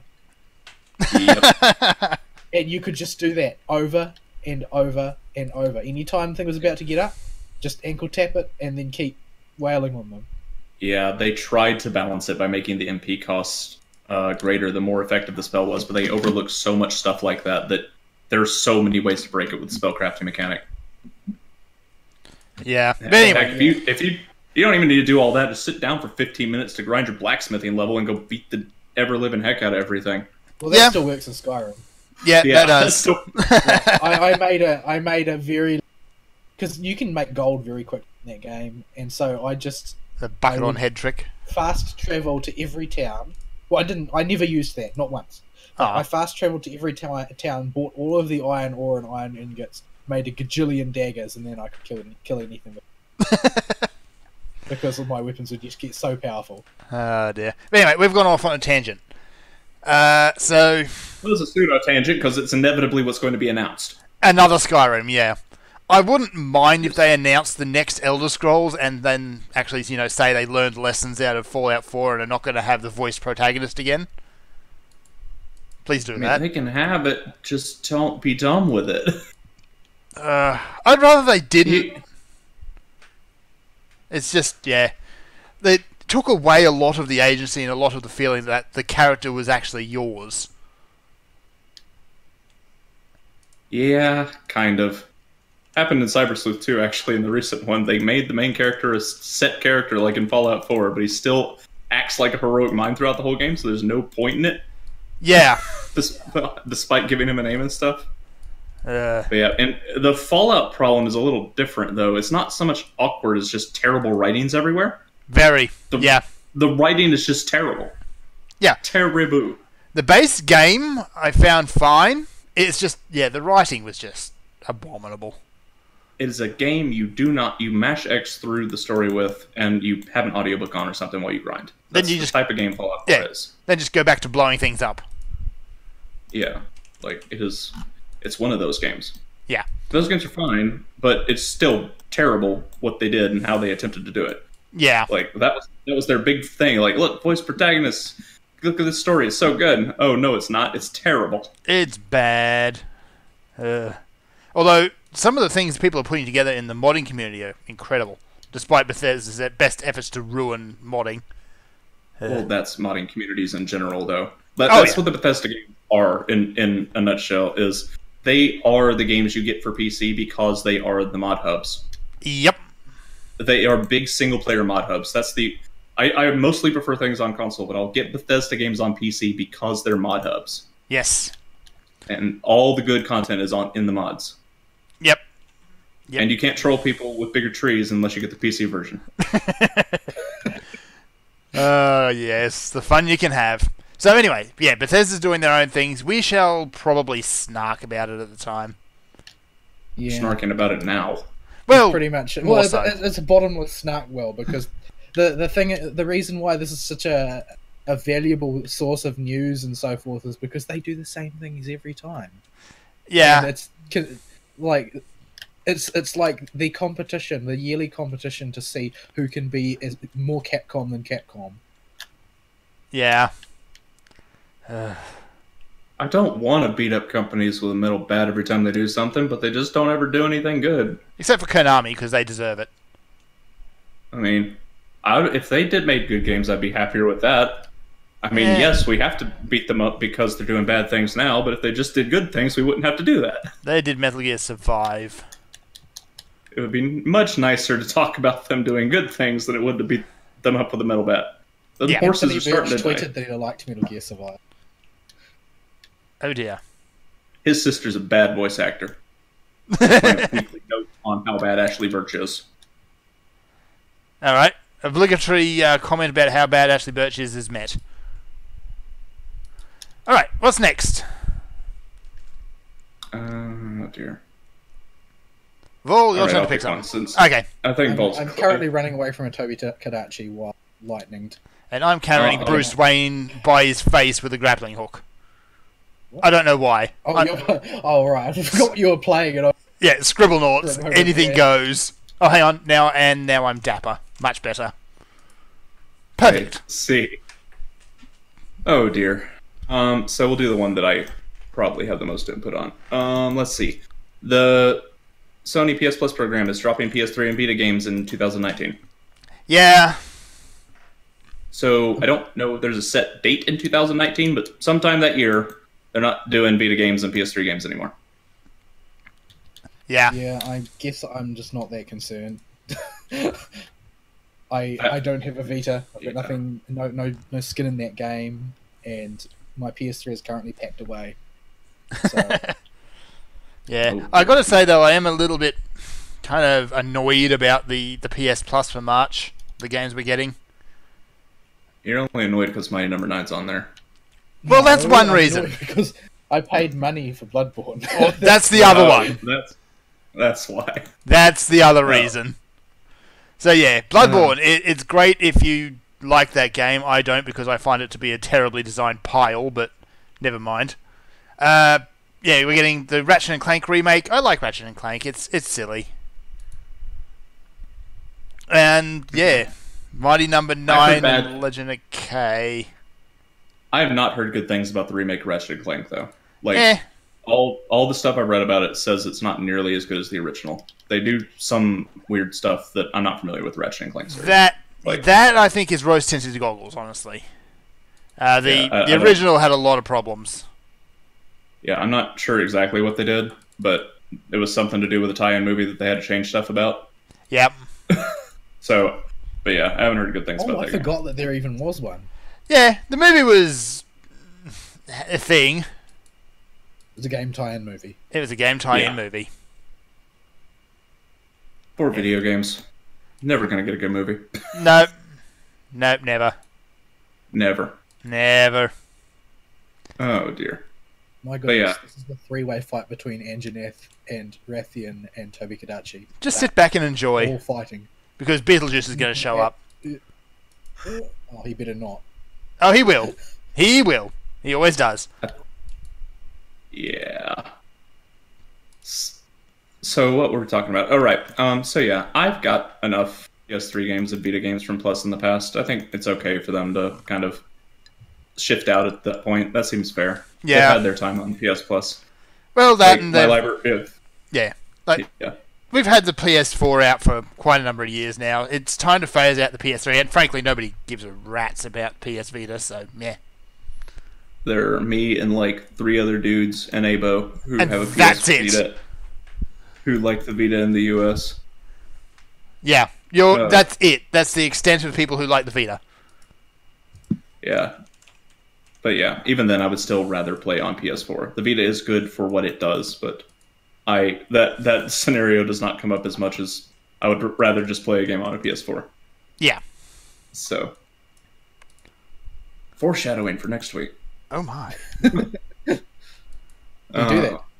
We do that now. We're subtle this time. We're being so subtle that you can't tell exactly what it is that we're talking about. Quick, ruin it! No.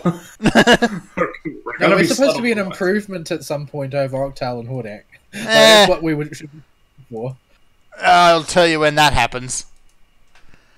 All right. That's not going to happen. It might be a while. It might be a while. But yeah, that's a short one. But yeah, 2 PS2. But this does mean we'll get less games overall, which for people like me that own a Vita, a PS3, and a PS4, that's a little sad because we'll get less bang for our buck. But one of those games we've been getting into those 3 has generally not been worth the purchase anyway. Not even worth the download.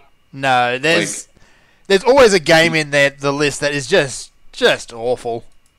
Yeah, like you're gonna get your Stick It to the Man's or whatever weird indie game pops up in there as the 3rd slot. I didn't mind Stick It to the Man. I didn't like it. I have no idea what you're talking about. It was extremely strange. It was a side-scrolling kind of point-and-click adventure game, except the catch is your protagonist has a psychokinetic arm sprouting out of the top of their head.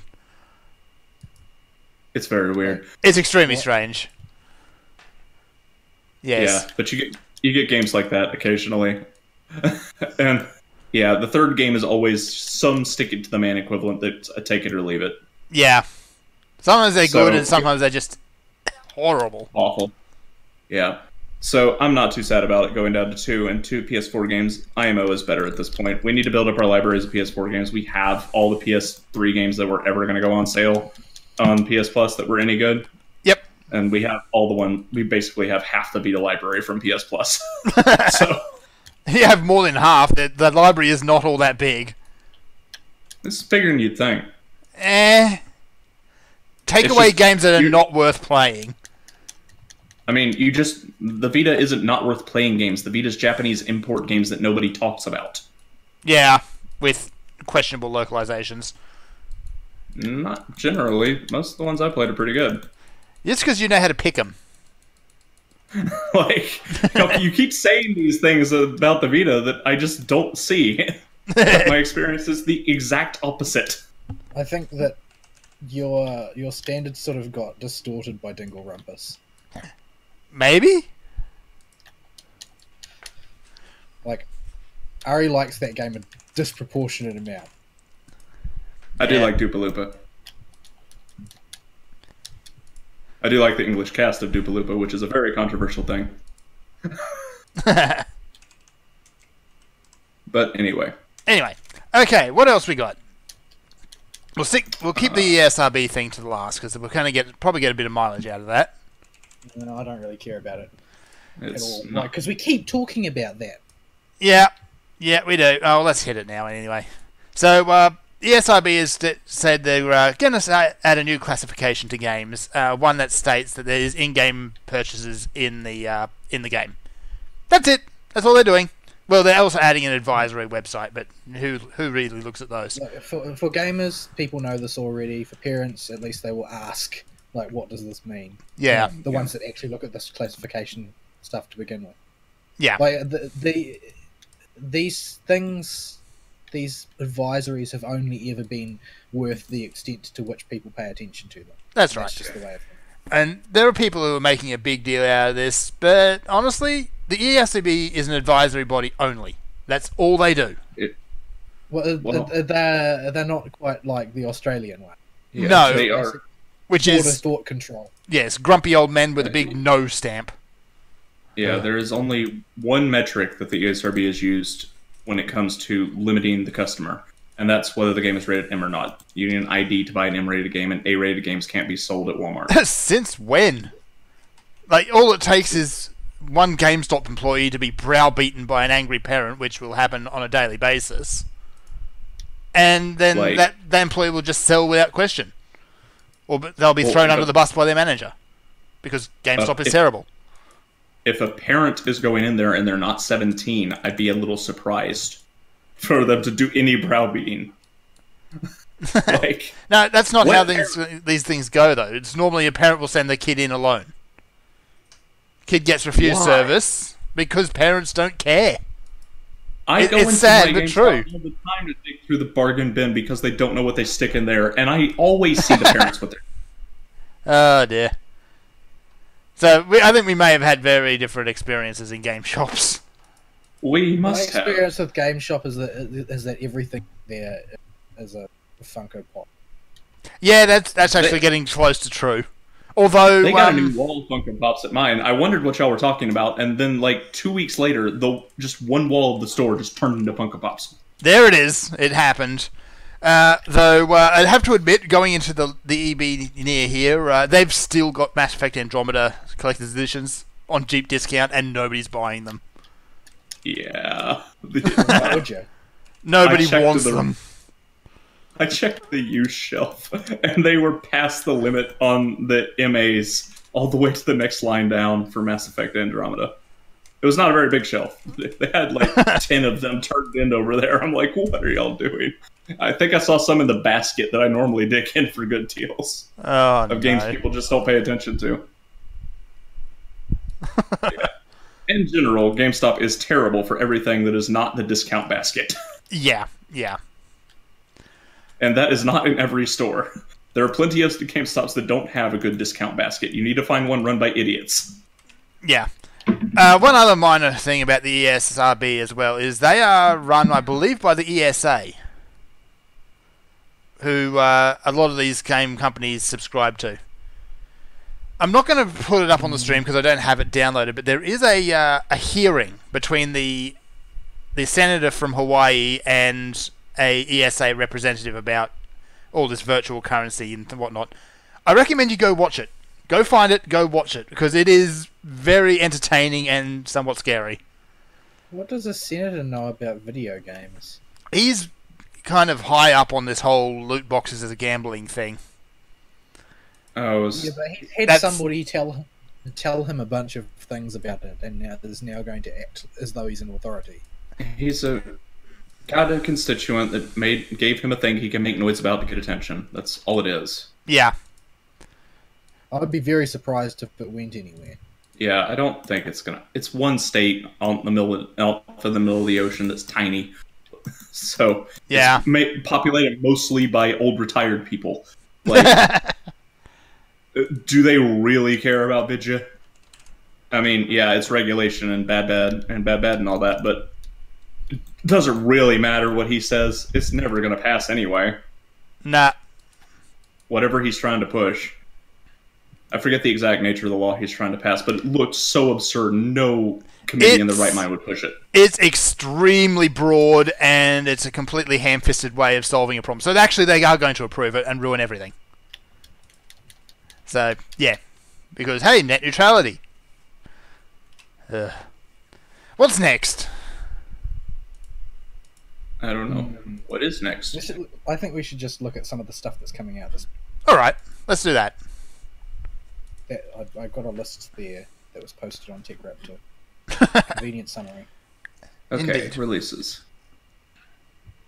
Any specific ones you want? Just go down the list. Okay, so Boy Band Road Trip is coming out for Windows. Why? It's going to be awful, and it's going to be a buggy mess. So, yeah, it's... The graphics are nice. It's a very pretty world. I guess. With the Spice Girls and chicken hair. But you have to sit through that game. And that game is not good. No, it's not. Maybe they'll add like a cinematic mode where you don't actually have to play. The terrible gameplay was a distraction from the story that I still have no idea what's going on with. I did the wiki read afterwards and still don't got a clue. Like, there's just so many holes in what's going on. I'm like, but why?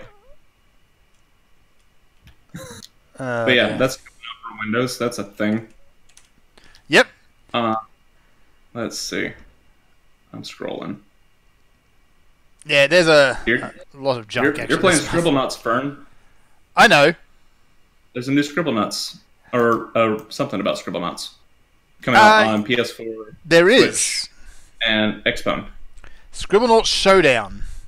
It's basically Scribblenauts, except it's 4-player, multiplayer minigames. So what you're saying is this basically going to be 4 Cthulhu's at once? Yes, it's going to be Mass Cthulhu. Yeah, so... Oh, dear. Nobody's going to have any sand points left. No. So, yeah, Scribblenauts, you don't really solve the problem, or if you're trying to solve a problem, you do it in the most absurd way possible. I try the exact opposite. I try to solve them in legitimate, mundane ways because it's easy to think of solutions with absurd ways in Scribblenauts. It's more And then challenging. Superman Saves the Day is not really an interesting story.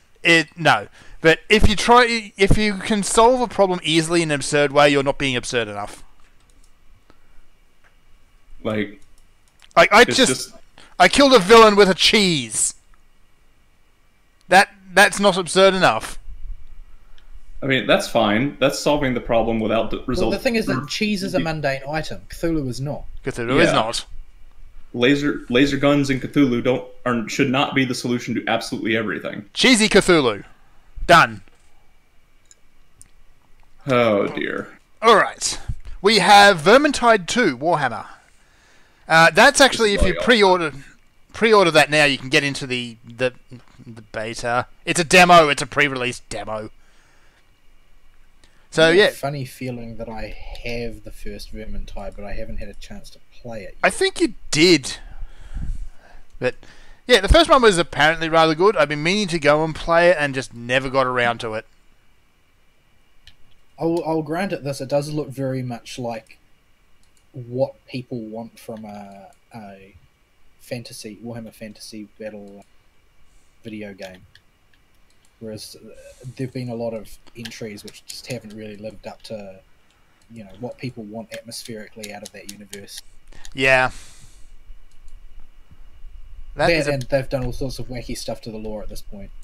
Yeah, well, it's Warhammer. When you're the thing is that the argument that you could make is that it's not really Warhammer because they've put like Space Marines and everything. This is... Oh my goodness. I'm just sorry, I've just had something randomly spawned in Scribblenauts which has the longest description ever. Anyway. What else we got? The Butthole game's coming out on Switch. Yeah, that doesn't seem like a classically Nintendo title I've got to say. In a lot of ways, this seems a little bit like a different demographic. Well, I think they've been okay with it ever since I spent 4 hours having a very angry shop owner have his way with me as he kicked my butt. So, if Rodon's available, I'm pretty sure the Butthole game's actually a step down. So... I don't know, I haven't played it. Maybe it's a step down. I don't know. Like, the Butthole game is just fart and poop jokes. Like... I don't know, like, I seem to recall a sequence in the first one where you go and somebody's rectum. That's possible. Like, I mean, it's all just so crass in South Park, it all just kind of blurs together when you play it. Yeah, but what we're talking about here is the Nintendo image. Like, they've always tried to avoid crass as a thing. Like, we're special, we don't do that type of thing. Yeah, well, I suppose crass and lewd are two different things. But, yeah, I don't know.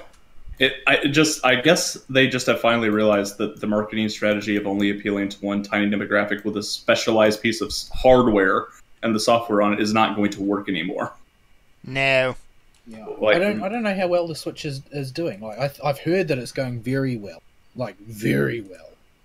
From my periphery of just the people I know, it's doing pretty good.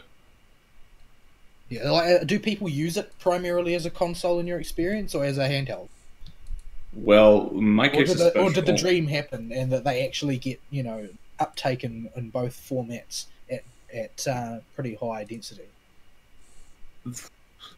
I have never seen anybody outside with the actual Switch thing. The only time I've not treated it just as a home console is when I walked it over to work to go to my cousin's room to steal all his amiibos so I could get Halos and Bayonetta. I see. I would just stand next to a shelf and scam them one at a time because I'm not going to collect those toys. Too expensive. Tis. Isn't there a cap on what you can scan, though, or they get rid of that? 32 every day. Okay. But free Halos. I never really understood the whole amiibo thing, but like I've filed it in the same sort of general category as what's it called? Skylanders, but worse. Oh dear. Yeah, because they do things. They do a thing. Yeah, I do not like the fact that they hide content behind amiibos in games. Although Nintendo has been pretty good about allowing you to unlock that content in some way if you don't have the toy. But sometimes it's like really obnoxious. Like, get a gold rank in third climax on Bayonetta 2 on all missions or something like that. I got a platy on it though, so I would have got it anyway. But anyway, the point was, it's going to lock you out forever until you go find a toy. But that's the only time I've used it like that. Then again, mine's a special case. It's not really my Switch. It's my Switch with an asterisk. Yeah. All right. Next game of note that we find interesting anyway. Devil May Cry HD Collection again. Yep. I don't know if I'm ready to jump back into it right away. I just did a series playthrough like not a month or two ago. Well, you've already got the 3 original games. Yeah, I had this is the second HD collection that's come out. So yeah, you can experience the pretty good Devil May Cry 1 that started the character action genre. You can slog through Devil May Cry 2 if you want to hurt yourself, and you can have a lot of fun with Devil May Cry 3. All right. But yeah, the original HD collection had problems though, so I'm hoping this fixes them, particularly the crashing issue, where the game will just freeze. It had some problems, and the fact that it's coming to Windows, we'll finally get, hopefully, a moddable version of Devil May Cry 3 that doesn't run like garbage, because the Devil May Cry 3 we have for PC right now requires piles of mods to even get to run. And, I mean, like, it's worse than Daikatana's that you were talking about earlier's resolution garbage. It's not a good port. You have to get all of that. Did you just try and claim that there was something worse than Daikatana? For its resolution modes, the Devil May Cry 3 port's broken. Like, it doesn't work. You can't change the resolution half the time. It'll just say no and reset you. Like, it's a pain in the butt, and it's stuck in window mode. Like, yeah, you've got to get mods to fix that, and which is a shame because some of the actual mods for the game are really cool. Like implementing the style change mechanic from Devil May Cry 4 into Devil May Cry 3 is a really popular mod that a lot of people have made videos with. Yeah, a lot of people have made cool videos and with it and shown how fun it is. But I'm not going to sit through the PC ports, 50 list of 50 mods you have to get the game to even run right, so it doesn't crash or get stuck in a wonky resolution or lock you out of other applications. Yeah. Like, it's just a bad port. Yeah. So getting a new version on Windows will be nice. So if I get this collection, it will definitely be on PC, and I hope that the mods are compatible or they can be remade quickly. Yep. All right. Assassin's Creed Origin: Curse of the Pharaohs. I don't have anything to say about Assassin's Creed. This is probably ground zero for that historical revisionism spiel that they haven't indulged in lately. Yeah. So, yeah, not very impressed by that debacle. It's Ubisoft doing their usual nonsense. Yeah, good old Ubi. I have zero opinion on Assassin's Creed. Honestly, I just can't care about it anymore. It's so overdone. I think we talked about it in a recent. My verdict on the matter, to reiterate, is just that they need to rest that soil. They really badly need to rest that soil. There's just no reason to be involved with that franchise anymore. Everything that they're crapping out now is just the same as another thing they have done. There's no progress taking place of any sort, except their delusions of social progress via revising history in a video game. Yeah, no. Yep, pass. The last good Assassin's Creed game was 4, and that was a one out of the series, and then they were done. No more pirate ships. I don't want to talk about Assassin's Creed. There's Kirby coming out. Kirby's fun. I don't know anything about this Kirby game though. No, I haven't seen a whole lot about it. Kirby games have Kirby games recently been any good? Like, I don't. Yeah. The most recent ones were super kid friendly though. Like you couldn't die, and there was not a whole lot of things you could do with the powers. And one of them was like the yarn one. So hopefully we get a return to form Kirby game. I don't know anything about it though. I don't know. They're cute, they're fun, and they're very, very easy in most cases.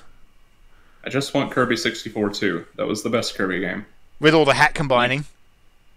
Yeah, you could combine every power with another power to make its unique power. It was really cool. And some of them were just horrendously broken. I don't remember, but I do remember completing it. But I did love that game. Nightmare in Dreamland was pretty good too. Yeah. Let's see. Don't care about Burnout. Don't care about Attack on Titan. Didn't play that game. Nobody cares Titan's about Quest. Oh, yes! The game's not dead. We thought it was dead. It's Not 15 dead. years old. There are evidently people super hardcore into that. I guess that it's basically a case of the change in direction from Diablo 2 to Diablo 3 was sufficient to justify for many people putting all their eggs in the Titan Quest basket. Yeah. So it's already out on PC when they had their recent little patch for it, their mini expansion. But now Titan Quest is on PlayStation 4 and Xbox One. And from what I played of the Diablo 3 port to PS4, it was actually really well done. And you can use that kind of interface in pretty much any isometric RPG like that. So if they do that, I'll be fairly happy with it. I might try it on PS4 actually if it's pretty cheap. Sure. Or you can just use the PC version you've already got. But I like playing on Already console got better. with every one of the bells and whistles that you possibly acquire. Yes. If it's like $10, I'll do it for the Chivos. I have a problem. Alright. You very much do have a problem. This has become abundantly obvious. Don't catch the Chivo bug. Find a way to not catch it. It's bad for you. Yep. Next up, we have... I don't want to talk about that one, but because it's Ubisoft again, but Sea of Thieves. Well, it's not Rare. Ubisoft, sorry, it's Rare. Sea of Thieves. I just have this really strong feeling that it's one of those things that sounds far better in concept than is actually in execution.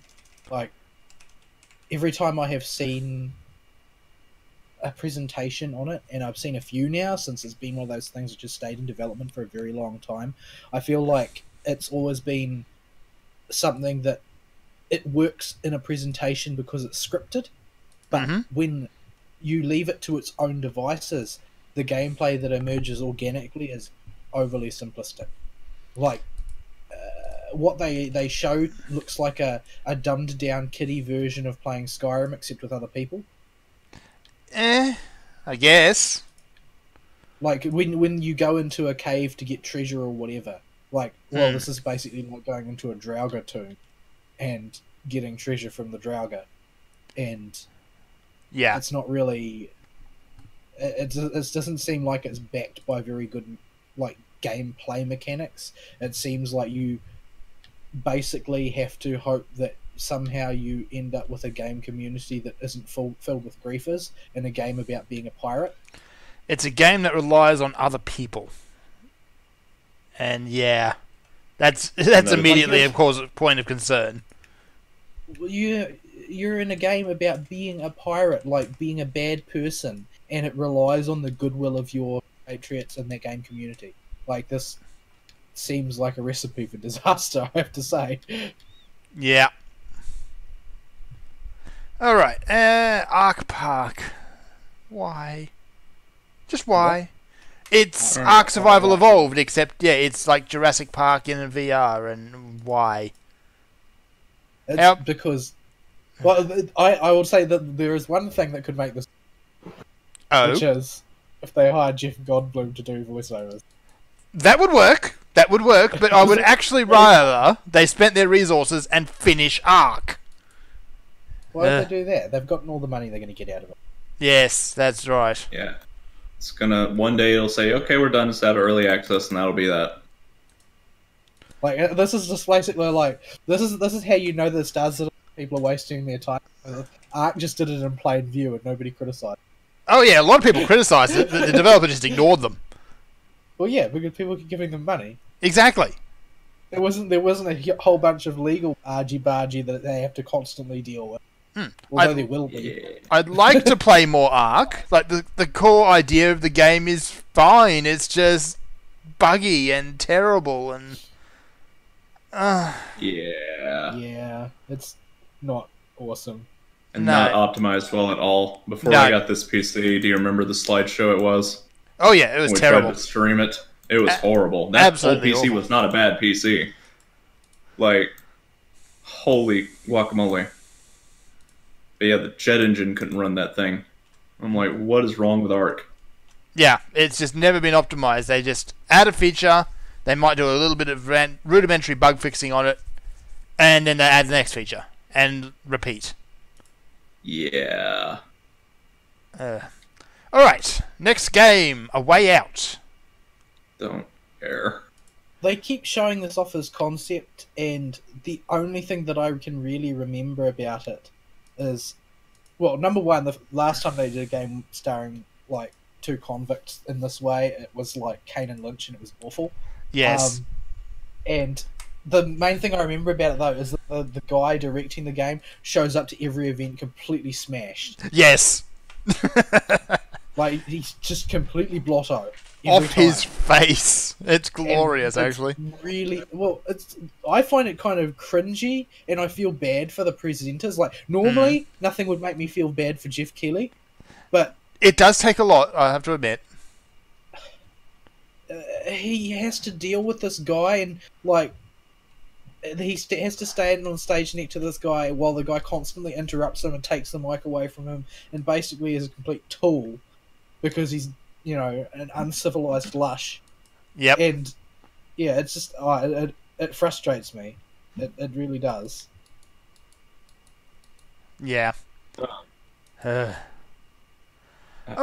Yeah, I like the idea behind A Way Out, but again, I've got to say I am concerned, because while it is amusing to watch this guy play up on the screen, it's not professional. Yeah, well, I mean, I think as far as the game goes, it's an interesting concept, and I'll be interested to see if, you know, there are times where he sobers up enough to make it work. But, yeah, I'm dubious about it. But it's an interesting narrative concept, and I think you could probably, like, if it turns out that, you know, it's something that can be done well, and perhaps not even just by him, but by other people, then you might be able to, like, spin a mini-genre out of it. So deep narrative cooperative stories. Yep. Because, like, it would be interesting to see somebody do something like not quite like something between a, you know, conventional game and the sort of Telltale game, which can be interacted with by more than one person. But it seems like as a genre, it would have a lot of things circumscribing what you can and cannot do. So how well they managed to execute on the sort of the genuineness of your freedom, which is often a problem with games which purport to have a lot of freedom. Like, it remains to be seen if they can do it in a way that seems great. Yeah. Alright. Next up. Let me see. We're actually getting towards the end of the month here. Detective Pikachu. I don't know what to think about this game. I really don't. This is just it's something that they've been pushing for years and years. I don't know what their attraction to this concept is. This is the franchise that's been fairly popular in Japan but never got localized, right? Yeah, it was one of them. There are a lot of spin-off Pokemon. Most of which are trash. Yeah, but specifically, I think that's the history with this game. So yeah, I think it's the first one coming to the U.S. or the West. Mm-hmm. For our international crowd. But yeah, it just doesn't look that enticing. And it's on 3DS, which... ugly handheld. Yeah. I don't know. I don't really know what type of game it is. I think it might be interesting if they have sort of like a Ace Attorney for kids or something. That could be kind of cool. Yeah. It's just I Ace doubt Attorney with a it's so Pikachu skin. Well, I'm not saying that it's going to have a Pikachu. You Yeah. can add the sort of like narrative-driven story with problem solving and that sort of thing, but I don't know. It seems hard to do. Pikachu can't talk, so how's he going to be a detective? Well, I don't really. I don't know. It sounds like a crucial problem. Communication is a difficulty here. They fixed that. The Mystery Dungeon spin-off games are actually fairly good for the most part. And they fixed that just by Pokemon can understand each other when they say their own name over and over again. Well, we know that Pokemon can understand each other, but like you can't really have a Pokemon murder mystery because the sort of cognitive dissonance would be too strong. Yeah. Yeah, I don't know. But there have been decent Pokemon spin-offs before. Yeah, aforementioned Mystery Dungeon series being pretty good. And yeah. So maybe it'll be another Snap or Mystery Dungeon, but I don't know. I haven't put my hands on this series. I don't even know anything about it. Yep. We'll see. We'll see. Wasn't this one going to have like a live action movie?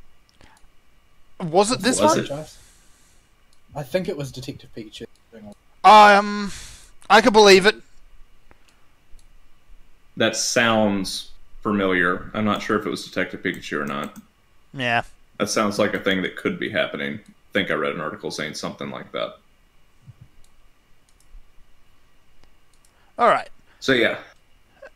Let me see. The game I didn't like the first one of too, the Revenant Kingdom, Ni no Kuni 2. Yeah. I liked a lot of it about it. I liked a lot about the first one, except you reach a point where the evolution system happens and the whole game just grinds to a screaming halt. I liked a lot of things about it. What I didn't like was actually playing it. Yeah. Yeah. That's my Yeah. experience. Everything about that gameplay was terrible. That combat system was just no. Mm-mm. Very no. Very, very no. I will not be exposing myself to that again until it goes on the deepest of discounts or gets free. Yeah. Well, from the looks of it, they've completely changed up the combat system. So maybe have a look at it. That's wonderful. But their good graces are wasted after sitting through that first one. It was that bad. Yeah, I've got to say though that they do a good trailer. They do it well. It's Ghibli. Ni no Kuni trailers. They make the game look like the most fun of anything in the world. Yep. Yep.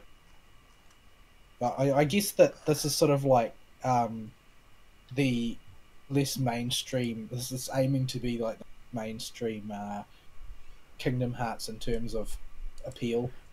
But yeah, it looks really nice. It's just that it has to be completely different in every way to play it.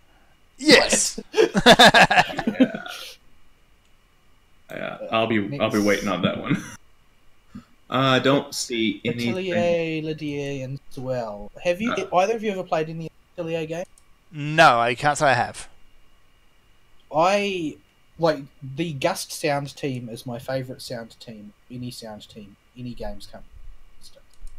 Like they just are. But I've never really managed to really get into the Atelier games. I have one, and the thing that you can count on with Atelier games is that they are, without exception, absolutely gorgeous. Like to look at, the art is incredible. Generally speaking, as far as manga drawings go, like it's a notch. It's like a full notch, artistically, ahead of like the Tales series 3D entries, in terms of manga style drawing in a 3D format. Like they're really attractive games. The problem is that the games are entirely about item alchemy, and yeah, it basically makes me hyperventilate with how much detail you have. And there is often, like, they often have a timers passing as you do things mechanic, and deadlines to meet, and things like that. Like, everything about that game, those games aesthetically, makes me very, very much want to play it. And everything about them mechanically makes me feel like dying.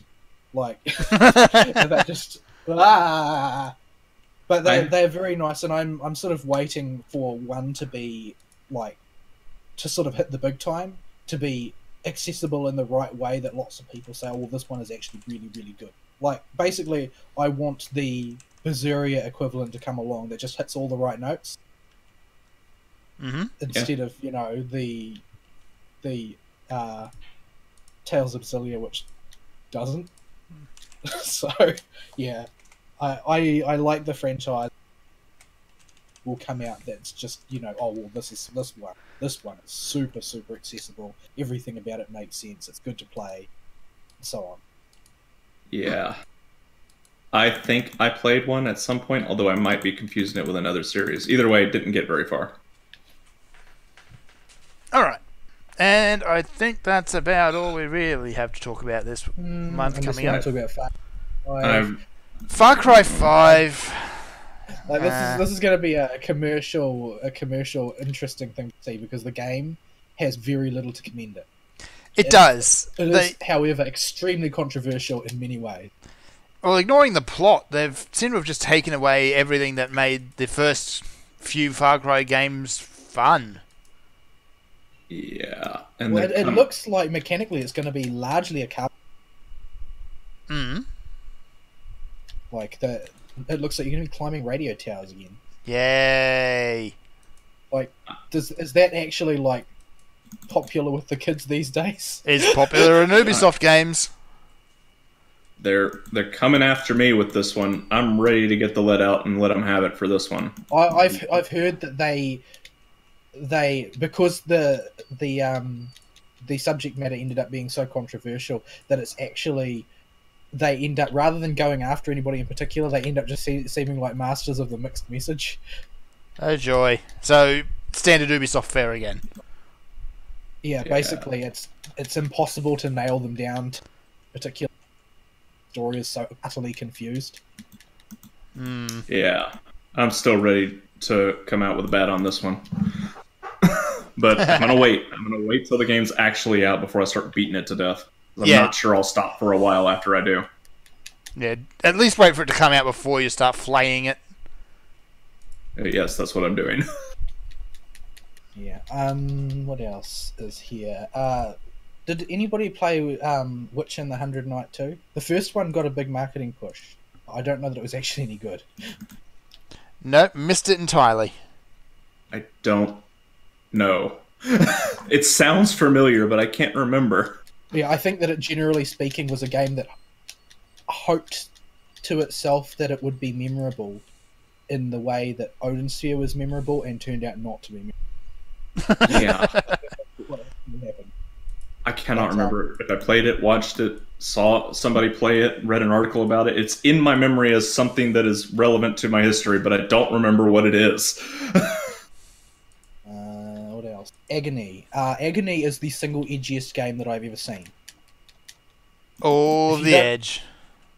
If you don't know what it is, just look it up on Steam. It is congealed slightly, like it's like in the way that blood sort of goes goopy and sticky and unpleasant as it dries. Like, it is, if you had condensed liquid edge and you let it go like that, that's what Agony is. Let me take a look at this. There's so I've never seen so much edge. It's literally set in hell. Yeah. That I saw it. Absolutely jammed to the gills with every kind of grotesquerie imaginable. Yeah. Yeah. Yeah, this does look pretty edgy. It is very hard to find people that can balance edge and dark and edgy stuff with their narratives, or with their game, or with their whatever. Edge seems to work against any story you put it into.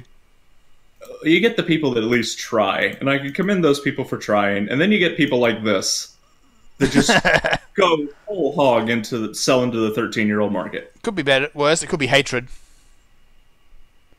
Ugh, that game. I might actually be mixing the two games up in my head now that you mention it, between those two games. Hatred was pure condensed the dark side of Edge. Yeah. Generally speaking, dark is best without edge, and edge by itself has to be used sparingly. I think that this Agony game is basically going to try and go the route of, what was it, those what were they called? Amnesia? I don't even know. Yeah. The horror games? Games where you can't really fight, Yeah, those and were you're the basically being Amnesia preyed games. upon by everything in the game. Yep, that's Amnesia, among others. Yeah. Amnesia was annoying. I'm mad people like that as a horror game because just nothing happens. The whole game, and the vast majority of the game, you're just walking around and expecting something to happen, and it doesn't do anything. Yeah. Yeah, the monster shows up occasionally, but like not nearly enough to justify how long you're walking around that damn house. Yep. All right. So yeah, I think that is most of the. I do know what Code Realize is, so I can talk about that one as well. Code Okay. Realize is basically since this is the last on the list, we might as well. I watched the anime of it. It's basically the big title for dating sims for girls. Oh dear. Like it's like their big ticket one in the way that like classically there were big ticket ones for dudes like Clannad, for instance. Like that were focused on having a convoluted story and all of that sort of stuff. And this is the equivalent. And I actually managed to find the story passably charming, given how it was constructed and the purpose for which it was made. So I don't know, maybe I'll be interested to see where it goes, mainly because of because there are tons and tons of Otome games, but for some reason this one has been picked to be pushed by all the marketing. Like it shows up at E3 and stuff. Oh dear. It did last E3, and you see trailers for it going around the internet and whatnot. I'm sort of very curious as to where they are hoping to go with this. Whether there's like a franchise that looks like it's going to be spun out of it, or what. So yeah, I don't know. Interested in a sort of the meta sense. I want to see what the market is doing with it. Yep. Generally speaking, the female targeted hunk shows are a few steps behind the male targeted babe shows at this point, so I don't really give them a shot. Well, I mean, this is like they're not hunks; they're bishonen. Well, Same. yeah. The phenomenon is roughly equivalent, but none of them are wear anything. So you got to give it that much credit. Well, at least that's a step in the right direction. I don't think any of them wear anything. There is a vampire, but he's like the kid character. I don't think that he's supposed to be a romantic interest. He's going to be the romantic interest. You already know this. He's sort of annoying though. Yeah.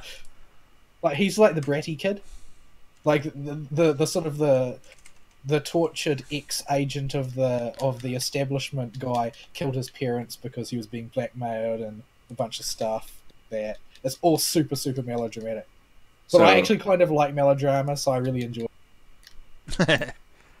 Yeah, I don't know with some of these. It just, especially because they get into all kinds of weird kinks that are instant turnoffs for me usually, and it's almost always incest. I think that this is actually from the anime, of course, is going to be bleached under.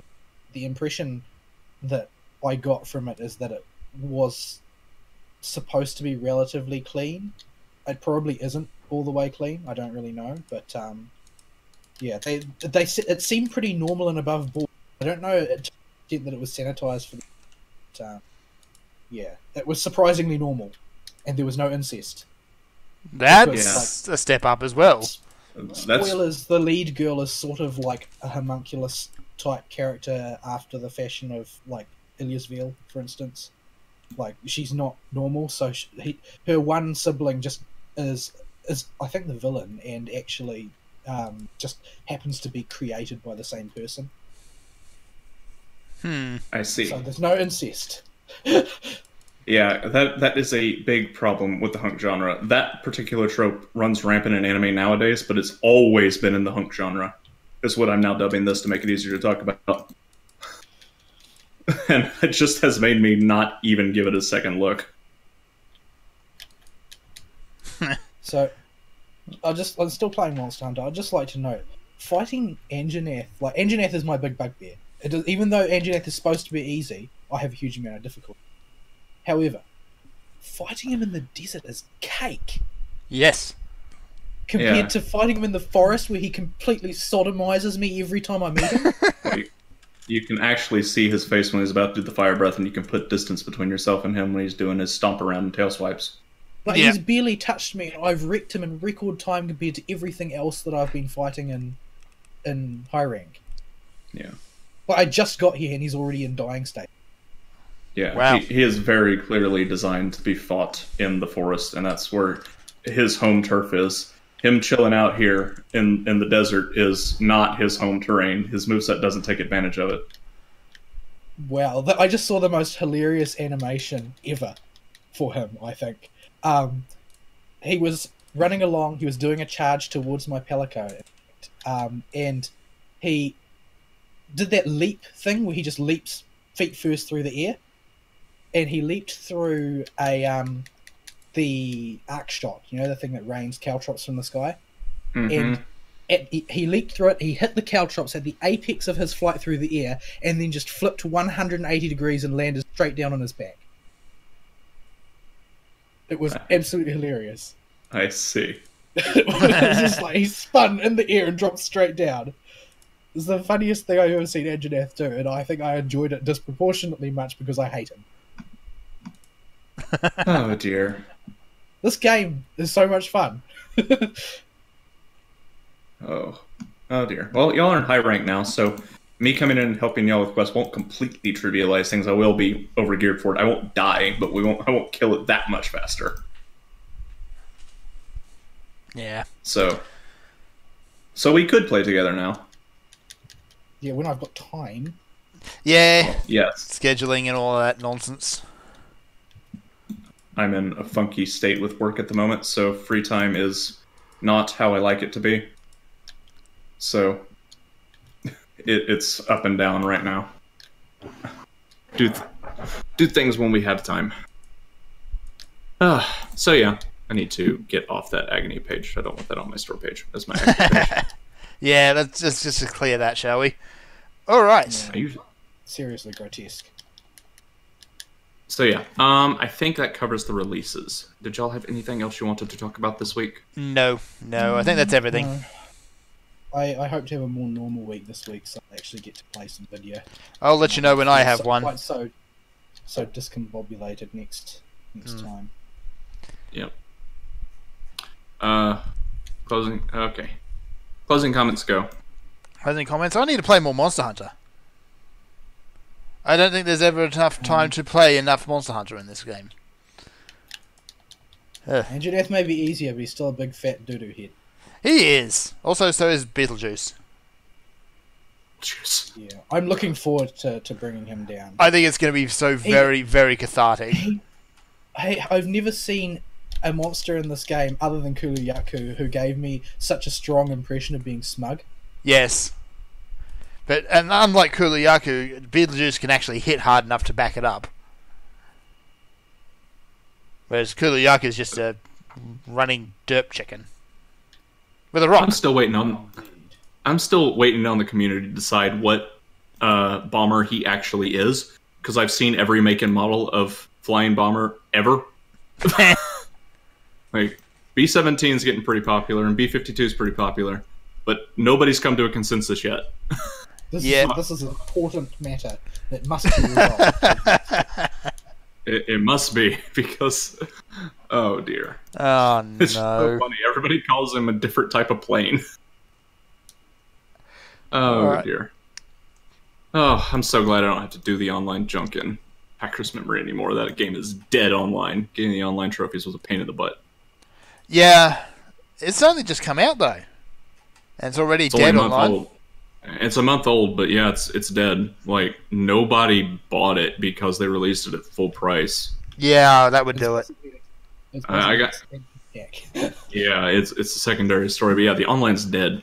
Thankfully, they do put up events to make getting those online Chibos easier, so as long as those are going, you can do those, and you'll get through them pretty quickly. And you can fight against NPCs to do them, so you can get them even if the online's dead, but the NPCs cheat.